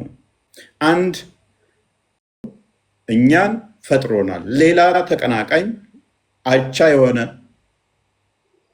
ሌላ ፍቃድ ሌላ ስልጣን ያለው የለም እያለን ነው። ስለዚህ አምላካችን አንድ ነው ስንል በመለኮት አንድ የሆነ ሁሉን የፈጠረ ሁሉን ያስገኛል። ነገር ግን አንቺ ኮንፊውዝድ ያደረገሽ አብ ወልድ መንፈስ ቅዱስ ትላላችሁ ነው ያልሽን አይደለ? አንድ ከዛ ሁለተኞቹ ለምንድን ነው የሚመለኩት ማለት? ሁሉም አንድ ላይ ተጠቃሎ ሶስቱም አንድ ላይ ሲሆን አንድ አምላክ ይሆናል። መልካም።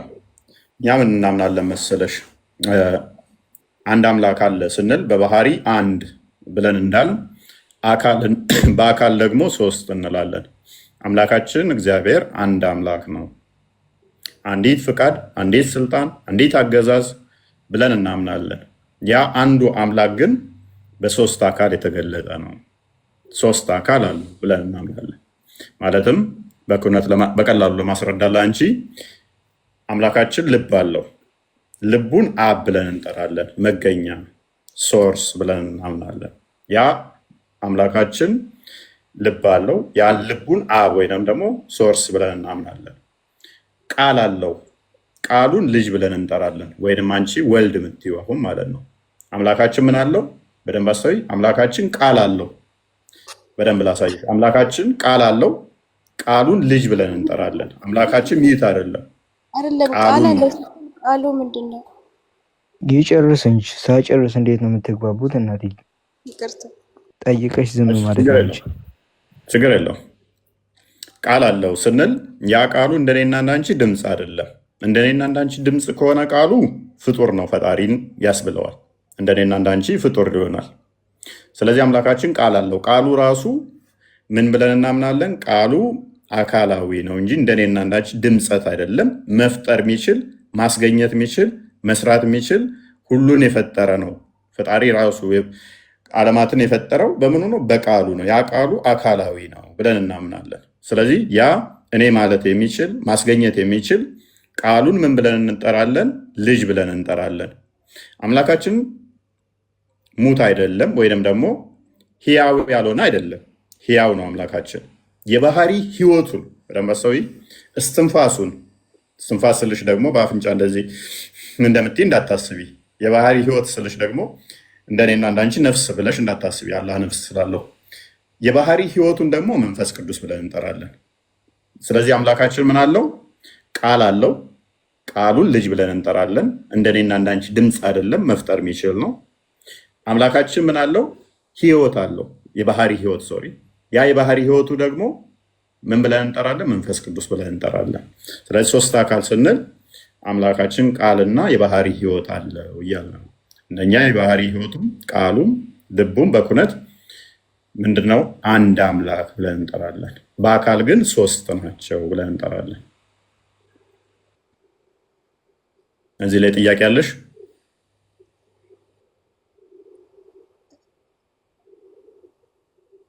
ላይፍ እየሰማሁህ ነው። እሺ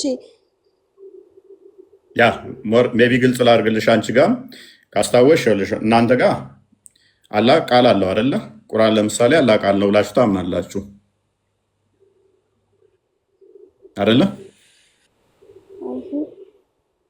ቁርአን ደግሞ ፍጡር አይደለም ትላላችሁ። ለምን? ያላህ ቃል ስለሆነ። በቂያማ ቀን ደግሞ የገረጣ ሰው ሆኖ ለእናንተ ምልጃ ያቀርባል። ቁርአን ራሱ ከአላህ ጋር ይነጋገራል። ፍጡር አይደለም፣ ያላህ ቃል ነው። በቂያማ ቀን ደግሞ ይነጋገራል። አየሽ፣ ቃሉ ራሱ መናገር ይችላል ማለት ነው። ፍጡር አይደለም ቃሉ ራሱ። ያላህ ቃል ፍጡር ነው ካልሽ ምን ያመጣብሻል መሰለሽ? አላህ ቃሉን ከመፍጠሩ በፊት ዲዳ ነበር የሚል ያመጣብሻል። ቃሉ ያላህ ፍጡር ነው ካልሽ ቃሉን ከመፍጠሩ በፊት አላህ ምን ይሆናል ማለት ነው? ዲዳ ይሆናል። ከዛስ ቃል ይፈጥርና እንደ ፍጡር ነው በቃል በተፈጠረ የሚናገረው። በቃሉ ደግሞ ሁን በሚል ፈጥሯል። ስለዚህ ቃሉን ራሱ ፈጥሮ ከሆነ አላህ በሁን ሲፈጥር ደግሞ በፈጠረበት ፈጠረ ማለት ነው። ያንን ሁንን ደግሞ የፈጠረበት ሌላ ሁን ያስፈልገዋል ማለት ነው። ስለዚህ ፈጥሮ ፈጠረበት የሚል ያመጣል ማለት ነው። ስለዚህ ምንድነው የምታምኑት እናንተ ራሳችሁ? ቁርአን ያላህ ቃል ነው ፍጡር አይደለም ብላችሁ ነው የምታምኑት። እኛ ደግሞ ምን እናምናለን? ቁርአን የአላህ ቃል ነው ፍጡር አይደለም እንደምንለው። አንተ አሁን ለምሳሌ ምን ቃል የሆነው ምን ነው? እሺ ለምሳሌ አንተ ቁርአን ማለት ነው። እኛ ልጅ ምትዩ አሁን ወይንም ደግሞ ወልድ ብለሽ ስትይ ነበር ቅድም አይደለ? ወልድ ያልነው አሁን አንቺ ያላህን ቃል ቁርአን አልሹ። እኛ ደግሞ ከሱ የተገኘ የሱ ቃሉ ነው የአብ ቃልን ምን ብለን የባህሪ ቃሉ ምን ብለን እንጠራለን? ልጅ ከሱ የሚወጣ ከሱ የተገኘ እንጂ ልጅ ሲባል ልክ አንዲት ሴት በ9 ወር አርግዛ እንደምትወልደው እያልን አይደለም። የሱ የባህሪ ቃሉን ከሱ የተገኘው ከሱ የተወለደውን ከሱ የወጣውን ምን አልነው? ልጅ ብለን ጠራ ነው። ልጅ ብለን የምንጠራው ቃሉን ነው የባህሪ ቃሉን እንጂ በደንብ አስተውይ። 3 ሰዎች እንደዚህ ቁጭ ቁጭ እንዳሉ እኔ ያለው ቪኪ ያለ አንቺ ያለሽ እንደዚህ 3 አምላኮች ቁጭ ቁጭ ያሉ ራሳቸውን የቻሉ የተነጣጠሉ የራሳቸው ፍቃድ ያላቸው የራሳቸው ስልጣን ያላቸው እንደዛ ከሆነ እሱ አማልክት ነው። አናምንም እንደዛ በእድሜ በዘመን የሚቀዳደሙ ልክ እኔና አንቺ እንደምንቀዳደሙ ቪኪ እዛ ጋር የራሱን እንትን አለው ፍቃድ ነው የራሱ ስልጣን አለው። እኔም እዚህ ጋር ላይ እንደዛ አናምንም።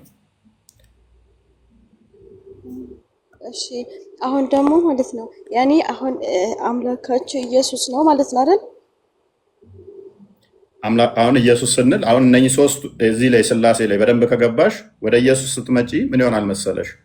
ቀደም ብዬሻለሁ አምላካችን ቃልና የባህሪ ህይወት አለው ብዬሻለሁ አይደለ? ቃሉ ሉክ ከ3ቱ አሁን ይህንን ከነገርኩልሽ ከ3ቱ በተለየ አካሉ ቃል የአብ የባህሪ ቃሉ በስጋ ተገለጠ ብለን እናምናለን። የአብ የባህሪ ቃል በስጋ ተገለጠ። ልክ እናንተ ያላህ ቃል በቁርአን ተገለጠ ብላችሁ ታምናላችኋል። ቁርአን ያላህ ቃል ነው ፍጡር አይደለም ብላችሁ ታምናላችሁ። ወረቀቱ የሚታይ ነው፣ የሚዳሰስ ነው፣ የሚነካ ነው፣ ግን ፍጡር አይደለም ስቲል ትላላችሁ ቁርአን። እኛ ደግሞ ምን እናምናለን? ኢየሱስ ያመጣዩ ያ በመስቀል ላይ የተሰቀለው ተመታ፣ ተተፋበት፣ ተሰደበ፣ ተገረፈ፣ ደከመ፣ ተኛ ምናምን እያሉ የሚያነሱልሽ ተሰቀለ፣ ሞተ፣ ተነሳ የሚባለው እርሱ ኢየሱስ የአብ የባህሪ ቃል ነው። አስቀድሞ ስግው ቃል ነው እሱ። ስለዚህ በስጋ የተገለጠ ነው። ቃል በስጋ የተገለጠ which is ቃል ስጋ ሲሆን ጸጋና እውነትን ተሞልቶ በእኛ ሲያድር ከማርያም ሲወለድ እርሱ ስግው ቃል ነው። ያ ስግው ቃል ደግሞ አስቀድሞ ዓለማትን የፈጠረው እርሱ ቃል ብቻ የነበረው ከማርያም ሲወለድ ስጋና ደምን ከማርያም ተካፈለና በሰውነቱ የመለኮት ሙላት ተገልጦ ይኖራል ማለት ነው። ስለዚህ ያ ኢየሱስ መታዩ እንደኔና እንዳንቺ ስጋና ደም አለው። እንደኔና እንዳንቺ እጅና እግር አለው። ነገር ግን እንደኔና እንዳንቺ ስጋና ደም ብቻ አይደለም፣ እርሱ እግዚአብሔር ነው። ለምን? የአብ የባህሪ ልጅ ነው። የአብ የባህሪ ቃሉ ነው። በሰውነቱ የመለኮት ሙላት ያለ ነው። ቃል ስጋን የተዋሃደ እርሱ ስግው ቃል ነው። ልክ አንቺ መጽሐፍ ብትጽፊ፣ ለምሳሌ የሆነ መጽሐፍ ብታነሺ ለሴ ይሄ መጽሐፍ አሁን መጽሐፍ ነው። ቁርአንንም ባመጣ ደግሞ እሱም መጽሐፍ ነው። ልዩነቱ ምንድን ነው? አንቺ ያኛውን ቁርአን ምን ትይዋለሽ? ፍጡር አይደለም ትያለሽ። ለምን ስትባይ ነው የአላህን ቃል ይዟል ትያለሽ። ወረቀት ወረቀት ነው፣ መጽሐፍ ነው አይደለ? ነገር ግን ቁርአን ጋር ስትመጪ ኖ ፍጡር አይደለም። ለምንድነው ፍጡር አይደለም ያልሹ? በዛ መጽሐፍ ላይ ምን አለበትና ያላ ቃል አለበት ብለሽ ስለምታምኚ ማለት ነው። እኛ ደግሞ ክርስቶስን ምን ብለን እናምናለን? እርሱ ስግው ቃል ነው፣ ስጋን የተዋሃደ ቃል ነው። እርሱ መለኮት የተዋሃደው ነው። ስለዚህ እርሱ መለኮት የተዋሃደው እንደመሆኑ የመለኮት ሙላት በሰውነቱ ተገልጦ የሚኖር እንደመሆኑ ቃል ስጋን የተዋሃደ እንደመሆኑ ሁሉን የፈጠረ ነው፣ ሁሉን ያስገኘ ነው እና እንደዛ ነው እኛ ምናምን። ታዲያ ኢየሱስ በፊትም ጌታ ከሆነ እንዴት ነው ተረግዞ የሚወለደው? እሱ ሰው ነው ማለት ነው። አሁን ደግሞ ማርያም አርግዛለች አይደል? ተረግዞ ተወለደ። ያኔ ያለ ወንድ ልጅ አላችሁት። አምላክ ታዲያ ይረገዛል? ያ በደንብ አስተውይ። አስቀድሞ ስጋና ደም የለውም ነበር። ቀደም ሶስቱን ነግሬሻለሁ። ሶስት አካል እንዴት ነው ምንለው የሚለውን በደንብ ነግሬሻለሁ። ቃል አስቀድሞ ነበረ፣ ስጋ ሳይኖረው ደም ሳይኖረው ሳይታይ በጠባብ ደረት በአጭር ቁመት ሳይወሰን በዓለም ከዓለም ውጭም በሙላት ያለ ነበረ። ሁሉን ከፈጠረ በኋላ ግን ከማርያም እሷንም ፈጠራትና ቃል ያ ቃል አንዴ ሜይ ቢ መክፈት ተቻልክ ቪኪ፣ ፈጠን እናድርገውና መጽሐፍ ቅዱስ እያሳየናት ቢሆን የተሻለ ይመስለኛል። ሎክ ዮሐንስ ወንጌል ምዕራፍ 1 ላይ በደንብ አስተውይ። በመጀመሪያ ቃል ነበረ፣ ያ ቃል በእግዚአብሔር ዘንድ ነበረ፣ ያ ቃል ዓለምን የፈጠረ ነበረ፣ ያ ቃል እግዚአብሔር ነበረ። ሎክ በመጀመሪያ ቃል ነበር፣ ቃልም በእግዚአብሔር ዘንድ ነበር፣ ቃልም እግዚአብሔር ነበር ይላል። በመጀመሪያ ምን ነበር? ቃል ነበር። ይሄ መጀመሪያ ዓለም ሳይፈጠር የነበረ ቃል በእግዚአብሔር ዘንድ የነበረው እርሱ ራሱ ቃል ምንድነው? ፈጣሪ ነው። የፈጣሪ ቃል ፍጡር አይደለም፣ ፈጣሪ ነው። የባህሪ ቃሉ እርሱ አካላዊ ነው፣ መፍጠር የሚችል ነው። እንደኔና እንዳንቺ ድምፀት አይደለም፣ አካላዊ ነው። ይህ ቃል በመጀመሪያ በእግዚአብሔር ዘንድ ነበረ፣ ሁሉ በእርሱ ሆነ። በቃል ሁሉ ምን ሆነ? በእርሱ ሆነ። ከሆነውም አንዳች በደንብ አስተውይ፣ አንዳች ስንኳ ያለ እርሱ አልሆነም። ያልሆነ ነገር ምንም የለም። ስለዚህ ሁሉ የሆነው በምንድን ነው? በቃል ነው የሆነው። ቁጥር 10 አድርገው። ሁሉ በቃል ከሆነ የሆነውም እንኳን አንዳች ያልሆነ በሱ ከሌለ ይሄ ቃል ነበረ፣ በዓለም ነበረ፣ ዓለሙም በእርሱ ሆነ፣ ዓለሙም አላወቀውም። ዓለም ሊዳስሰው ሊነካው ሊያየው አይችልም፣ ምክንያቱም መንፈስ ነውና። በዓለም ሞልቶ ግን ያለ ነው ቃል። ይህ ቃል ቁጥር 14 ላይ ቃልም ስጋ ሆነ። ቃል ምን ሆነ? ስጋ ሆነ። ተለወጥ አይደለም፣ ህድረት አይደለም፣ ሚጠትም አይደለም። ቃልም ስጋ ሆነ። እንዴት? ጸጋና እውነትንም ተሞልቶ በእኛ አደረ። አንድ ልጅ ከአባቱ ዘንድ እንዳለ ክብር የሆነው ክብሩን አየን ይላል። ስለዚህ ቃል አስቀድሞ ነበር። አየሽ ላይፍ ቃል ከማርያም ስጋና ደምን ተካፍሎ ከመዋሃዱ በፊት ቃል አስቀድሞ ነበር። ቃል ማርያምንም የፈጠረ ነው። እንዴት? ሁሉ በእሱ ሆነ፣ ከሆነውም አንዳችስ እንኳ ያለ እርሱ አልሆነም ስላለን ሁሉ የሆነው ዓለሙ ሁሉ የሆነው በማን ነው? በቃል ነው። ይሄ ቃል ግን የዘመኑ መጨረሻ ሲደርስ ዕብራውያን 1 ቁጥር 1 ላይ ክፈትልኝ። የዘመኑ ፍጻሜ ሲደርስ ከማርያም ተወለደ። ያ ቃል ከማርያም ስጋና ደምን ተካፍሎ ስጋው ቃል ተገለጠ ከእርሷ። ያውልሽ ከጥንት ጀምሮ እግዚአብሔር በብዙ አይነትና በብዙ ጎዳና ለአባቶቻችን በነቢያት ተናግሮ ይላል። እነ ሙሴን፣ እነ ኤልያስን፣ እነ ዳዊትን፣ እነ ኢሳያስን እግዚአብሔር ነቢያትን ሲልክ ቆየ። ሲልክ ከቆየ በኋላ መጨረሻ ላይ ግን አንዲት ድንግል ከቤተልሔም ማርያም የተባለች ከእርሷ የእግዚአብሔር ልጅ ተወለደ። አስቀድሞ የነበረው ቃል ከእርሷ ስጋና ደምን ተካፍሎ ተገለጠ። እንዴት? ያው ሁሉን ወራሽ ባደረገው ደግሞ ዓለማትን በፈጠረበት በልጁ በዚህ ዘመን መጨረሻ ለእኛ ተናገረ። ልጁ ምንድን ነው አለ? ዓለማትን በፈጠረበት። ዓለም የተፈጠረው በማን ነው? ቅድምም እንዳሳየሽ እዛ ላይ በቃል ቃሉን ምናልን የአብ የባህሪ ቃሉን ልጅ ብለን እንጠራዋለን። በእርሱ ተናገረን። በማ በቃል። ስለዚህ እኛ ክርስቶስ ምን ብለን እናምናለን? በስጋ የተገለጠው ሁለት ልደቶች አሉት ብለን እናምናለን። አንደኛ ዘመን ሳይቆጠር ጊዜ ሳይለካ ፍጥረት ሳይመጣ የአብ የባህሪ ልጁ ነው። ልጅ ስንል አባት ልጅን እንደሚበልጠው እንደሚቀዳደመው አይደለም። ልጅ ስንል ከሱ የተገኘ ከሱ የሚወጣ ስለሆነ ቃሉን ያኔ አምላክ ከሆነ ማለት ነው ሳይወለድ በፊት ማን ይጠብቀው ነበር? እንትኑ ማለት ነው ማለት እሱ ከተወለደ ማን የፈጠረው እቺ ምድር ምናምን ማለት ነው። እነሱ ላይፍ እየሰማሽኝ አልነበረም ማለት ነው። ዓለምንም የፈጠረው እሱ ነው እያልኩሽ። እንዴት ያኔ ቃል ሆኖ አስቀድሞ ቃል ነበር እኮ እሱ ራሱ ቃል ነበረ። ያ ቃሉ እንደ ድምፅ አይደለም እንደና እንዳንቺ የፈጠረ ነው። ይሄው ሁሉ በእርሱ ሆነ በማ በቃል ቃል ራሱ ሁሉን ፈጠረ። ያ ቃል ማይታየው ግን በሚታይ ስጋዋ ተገለጠ። ያላ ቃል አስቀድሞ ዓለም ሳይፈጠር ነበር አልነበረም? ላይፍ የአላህ ቃል ቁርአን ምን አስቀድሞ ነበር አልነበረም? ያላ ቃል ነበር።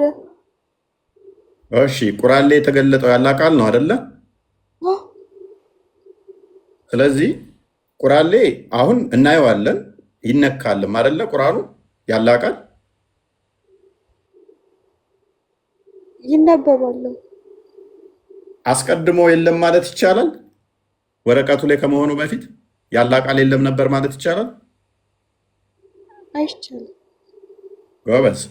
ስለዚህ እኛ ምንድነው የምንለው? ክርስቶስ በስጋ ከመገለጡ ቃል ስጋው ቃል ስጋን ከመዋሃዱ በፊት የለም ወይ እንዴት ትይናለሽ ታዲያ? በፊት ነበር። ያ የነበረው ግን ስጋና ደም አልነበረውም። ኢየሱስ ተብሎ አይጠራም ነበር። ኢየሱስ የተባለው መቼ ነው? ከማርያም ሲወለድ ቃል ስጋን ሲዋሃድ ፈልጎ ነው የተወለደው። ስጋና ደም መሆን ፈልጎ ነው የተወለደው። መጀመሪያ ቃል ነበር። ያ አሁን እኮ አነበብኩልሽ። አሁን ያነበብኩልሽን ሜይ ቢ ድገምላት። ፈልጎ ነው ወይ? በሚገባ እግዚአብሔር በብዙ አይነት ጎዳና በነቢያት ሲናገር ቆይቶ መጨረሻ ላይ በልጁ ተናገረን። ስለዚህ እግዚአብሔር በዚህ መልኩ ተናገረን። ለምሳሌ አሁን እናንተ ጋር ሁሌም አላህ ወደ ቅርቢቱ ሰማይ ይወርዳል አይደል? እናንተን ጸሎት ለመስማት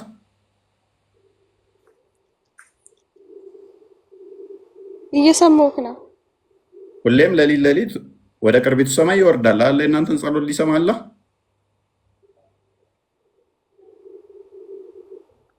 መልሽልኛ። እየሰማሁህ ነው። አዎ ወይንም አይደለም በይኛ።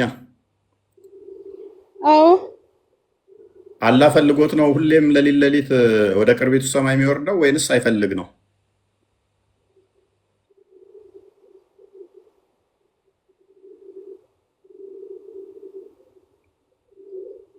ኤኒዌይስ እግዚአብሔር ልጁን ላከ።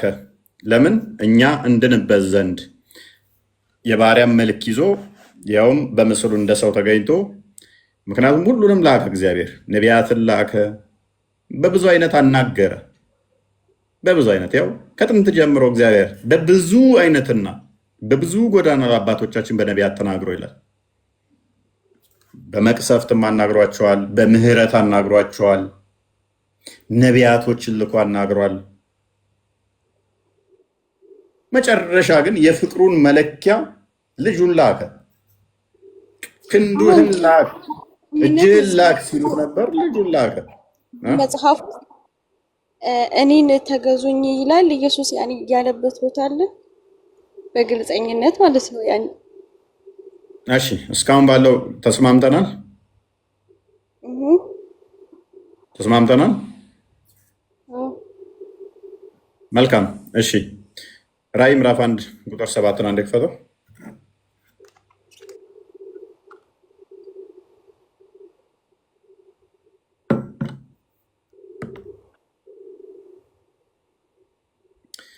እሺ ቁጥር 8 ያለውና የነበረው የሚመጣው ሁሉን የሚገዛ ጌታ አምላክ አልፋ ኦሜጋ እኔ ነኝ ይላል። ሁሉን ምን የሚል ይላል እህታችን?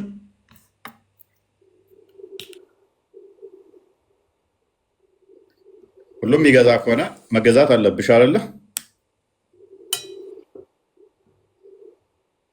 እሺ ወደዛ አድርግልኝ።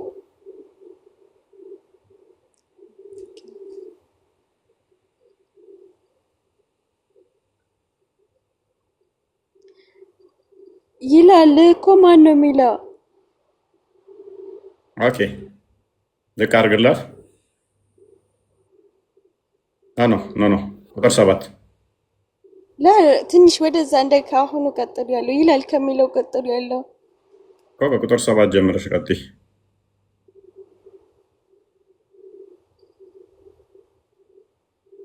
በደመና የሚመጣው ማን ነው? አምላክ ነው? አምላክ አይደለም? እህታችን እንደ እስልምና በደመና የሚመጣ ማን ነው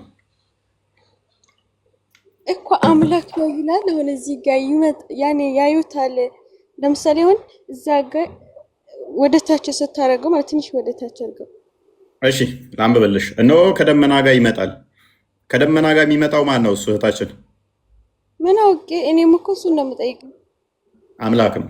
ምክንያቱም በቁርአንሽ ልፈስርልሽ ሱራ 2:210 ላይ መሐመድ ይህንን ላላ ሰጥቶታል። በደመና የሚመጣው አላህ ነው ብሎ ከመላእክቱ ጋር። ሱራ 89:1 ላይ ጀምሮም እንደዛው። ሱራ 2:210 ላይ እንደዚህ ይላል። 210 ነው ያልኩህ። አምላክ ነው በደመና የሚመጣው ለፍርድ። የተወጋው በደመና ይመጣል ይላል። አላህ ተወግቷል እንዴ?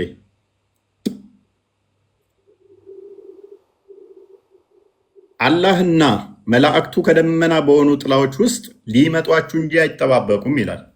ስለዚህ በደመና የሚመጣው አምላክ ነው። ከአምላክ ውጭ የሚመጣ አለ በደመና ውስጥ ከመላእክቱ ጋር ላይፍ የለም። ስለዚህ ክርስቶስ እኔ ነኝ በደመና የምመጣው ብሏል። ማቴዎስ ወንጌል ምዕራፍ 24 ቁጥር 31 ይክፈተው።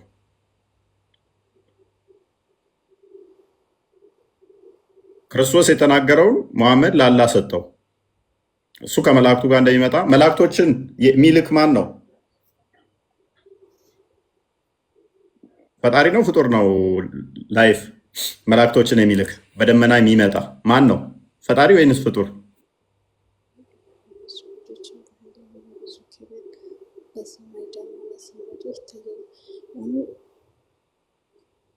እንደዚህ ይላል፣ የሰማይ ኃይላት ይናወጣሉ፣ በዚያን ጊዜም የሰው ልጅ ምልክት በሰማይ ይታያል። በዚያን ጊዜም የምድር ወገኖች ሁሉ ዋይ ዋይ ይላሉ። የሰው ልጅንም በኃይልና በብዙ ክብር በሰማይ ደመና ሲመጣ ያዩታል። ክርስቶስ ራሱን የሰው ልጅ ብሎ ስለሚጠራ ቁጥር ከፍ አድርገው 31 አድርግልኝ። መላእክቱንም ከታላቅ ምልክት ድምፅ ጋር ይልካቸዋል፣ ከሰማይም ዳር እስከ ዳርቻው ከአራቱ ነፍሳት ለእርሱ የተመረጡትን ይሰበስባሉ። ስለዚህ ማቴዎስ ወንጌል ምዕራፍ 25:30 አድርገው። ስለዚህ ከመላእክቱ ጋር ክርስቶስ ይመጣል፣ ይልካቸዋል። ይሄንን ማድረግ የሚችለው ደግሞ አምላክ ብቻ ነው። አምላክ ማለት የሚመለክ የምትገዢው ማለት ነው። ቁጥር 25 ነው ያልኩህ። ኦኬ ቁጥር 31 አድርግልኝ። ሶሪ የሰው ልጅ በክብሩ በሚመጣበት ጊዜ ከእርሱ ጋር ቅዱሳን መላእክቱ ሁሉ በዚያን ጊዜ በክብሩ ዙፋን ይቀመጣል። ስለዚህ ከመላእክቱ ጋር ይመጣል ክርስቶስ በያዘው ስጋ የወጉት ሁሉ እያዩት ትንቢተ ሕዝቅያስ ዘካርያስ 9:9 ላይ አስቀድሞ ትንቢት ስለተነገረለት ማለት ነው። ይመጣል፣ በደመና ይመጣል። የወጉት ሁሉ ያያሉ፣ ዋይ ዋይም ይላሉ። ስለዚህ ከመላእክቱ ጋር በያዘው በነሳው ስጋ ይመጣል። ጻድቅ አዳኝ ሆኖ ንጉሳችን ይመጣል። 12:9 አይ ቲንክ። እሺ ግን ጌታችሁ ስለመሰቀሉ ምን ማስረጃ አላችሁ በመጽሐፍ? ምን ማስረጃ ትፈልጊያለሽ? ለምሳሌ ተሰቅሏል ትልል መስቀል ላይ ለኛ ብሎ ያታችን ብሎ ተሰቀለ ትላለች። ያኔ ስለመስቀሉ ምን ማስረጃ አላችሁ? ከራሱ ማለት ነው በመጽሐፍ ስለመሰቀሉ ምን ማስረጃ አላችሁ? እሺ እንደሚሰቀል ልስጥሽ። ዮሐንስ ወንጌል ምዕራፍ 2 ቁጥር 17 እንደሚሰቀል አስቀድሞ እንደተናገረ፣ ከዛ ደግሞ እያንዳንዱ ልስጥሽ በተርታ ግልጽ ነው። እኛ ጋር 2:17 አይ ቲንክ ደቀ መዝሙርቱንም የቤት ቅናት ይበላኛል። እሺ አይሁድ መልሰው እሺ ስለዚህ አይሁድ መልሰው ይህንን ስለምታደርግ ምን ምልክት ታሳየናለህ አሉት። ቁጥር 19 ኢየሱስም መልሶ እንዲህ አላቸው፣ ይህም ቤተ መቅደስ አፈርሱት አነሳዋለሁ አላቸው። ግደሉኝ በሶስተኛ ቀን እነሳለሁ አላቸው።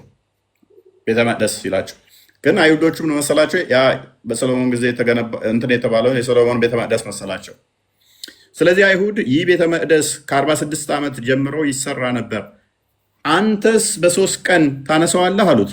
እርሱ ግን ስለ ሰውነቱ ቤተ መቅደስ ሲል ነበር። ግደሉኝ በሶስተኛ ቀን ግን እነሳለሁ ይላቸው ነበረ።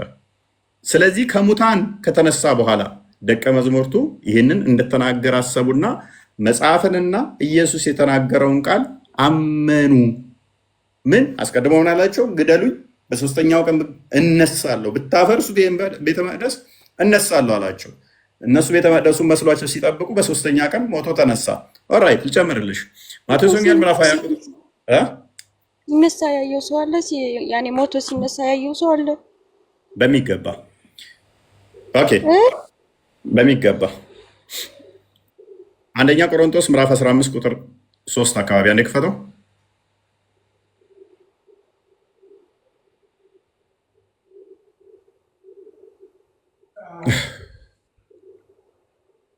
እሺ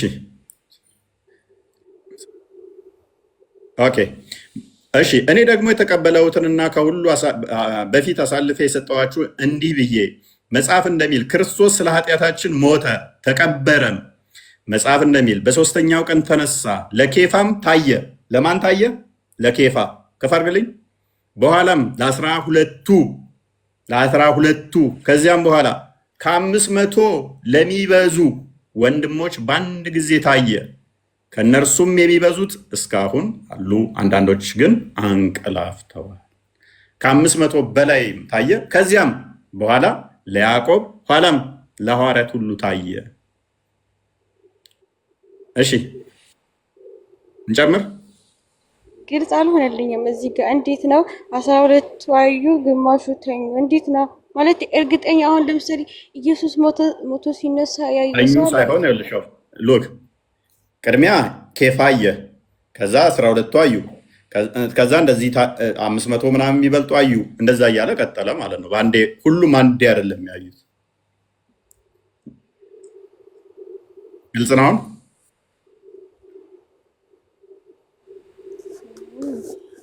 ዝቅ አድርግልኝ። እሺ ለኬፋም ታየ የሚለው እሺ፣ ለኬፋም ታየ በኋላም ለ12ቱ አይልም?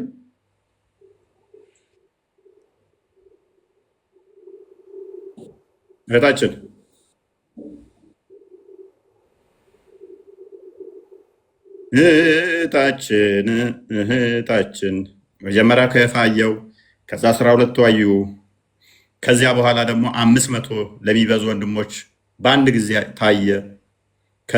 ከእነርሱም እንደዚህ እያለ ይቀጥላል። ከዛ ደግሞ ለና ያዕቆብም አዩት። እንደዛ ሜይ ቢ ግልጽ ነው። ጥያቄ ያለሽ እዚህ ላይ ነው? ይብቃል ይብቃን፣ ሰዓት ሄዷል። ሰዓት ሄዷል። ያው እህታችን ግን በዚህ አጋጣሚ ላለመሰቀሉ አሁን ለመሰቀሉ ወይ ደግሞ ለመሞቱ ለመነሳቱ ማስረጃ ጠይቀሻል። ላለመሞቱ ላለመሰቀሉስ ስታሚ አድርገዋል ሲባል አሁን ኢሳ አልሞተም፣ አልገደሉትም፣ አልሰቀሉትም አላህ አነሳው ሲባል ያየው ሰው አለ? ይህንን እንዴት አመንሽ?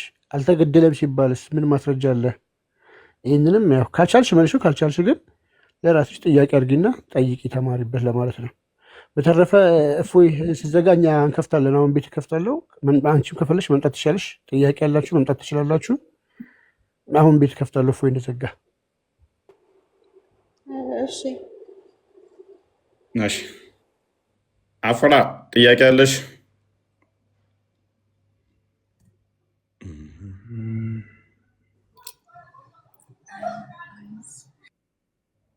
እሺ። አወል ከድር ለዛሬ እንጨርስ። ደሃን ደሩ አወል የማጀልስ እፎይ ወንድማ ቤክታ አወል ከድር ከናም ቤክታ ካድሪን እምቤኩ አረን አርገያን ወልበራሜ ማሊ ወጅድ ብቻ ሁሉ ምን ወኒ በከዋጂ ፋቲቱ ነገር ነው ማሊ አወል ማለከረ ወልክ ጅቡ ሲንደጋዴ ዶጋ ኪጂባምት ዲፋማ አያየ ለምቤን ነራን ፈቴ ጅርታ ሲንደጋዴ ሶሪ ዲፋማ ጉዳ ደረሳ ኪያ በር ከድሪኒስ ኦኬ ጀባዶ በለሰ ከኛ አየ እፎይ ወንድማችን በጣም ነው የምንወደው፣ በጣም ነው የምናከብርህ። በርታልን ብራዘር። እሺ ቴንኪው። ሰላም ሁኑ፣ ደህና ደሩ።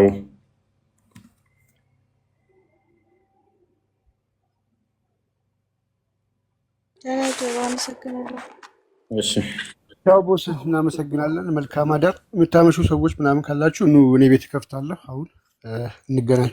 ቻው ቦስ። ትከፍታለህ ቶሎ? ሆስት ልስጥ ሆይ ትከፍታለህ ወይ ቶሎ? የአንተ ቤት ወይ ያስቸግራል። ችግሩ ያስቸግራል። ሜይ ቢ ፎሎ ያላደረገኝ አለ እንዴ?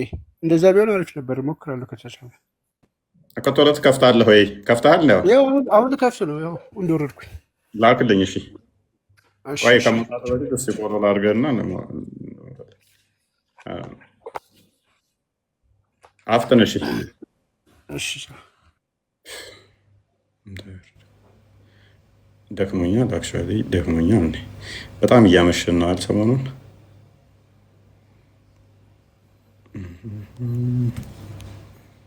እዛ የምታመሹ ካላችሁ ወደዛ ላስተላልፋችሁ።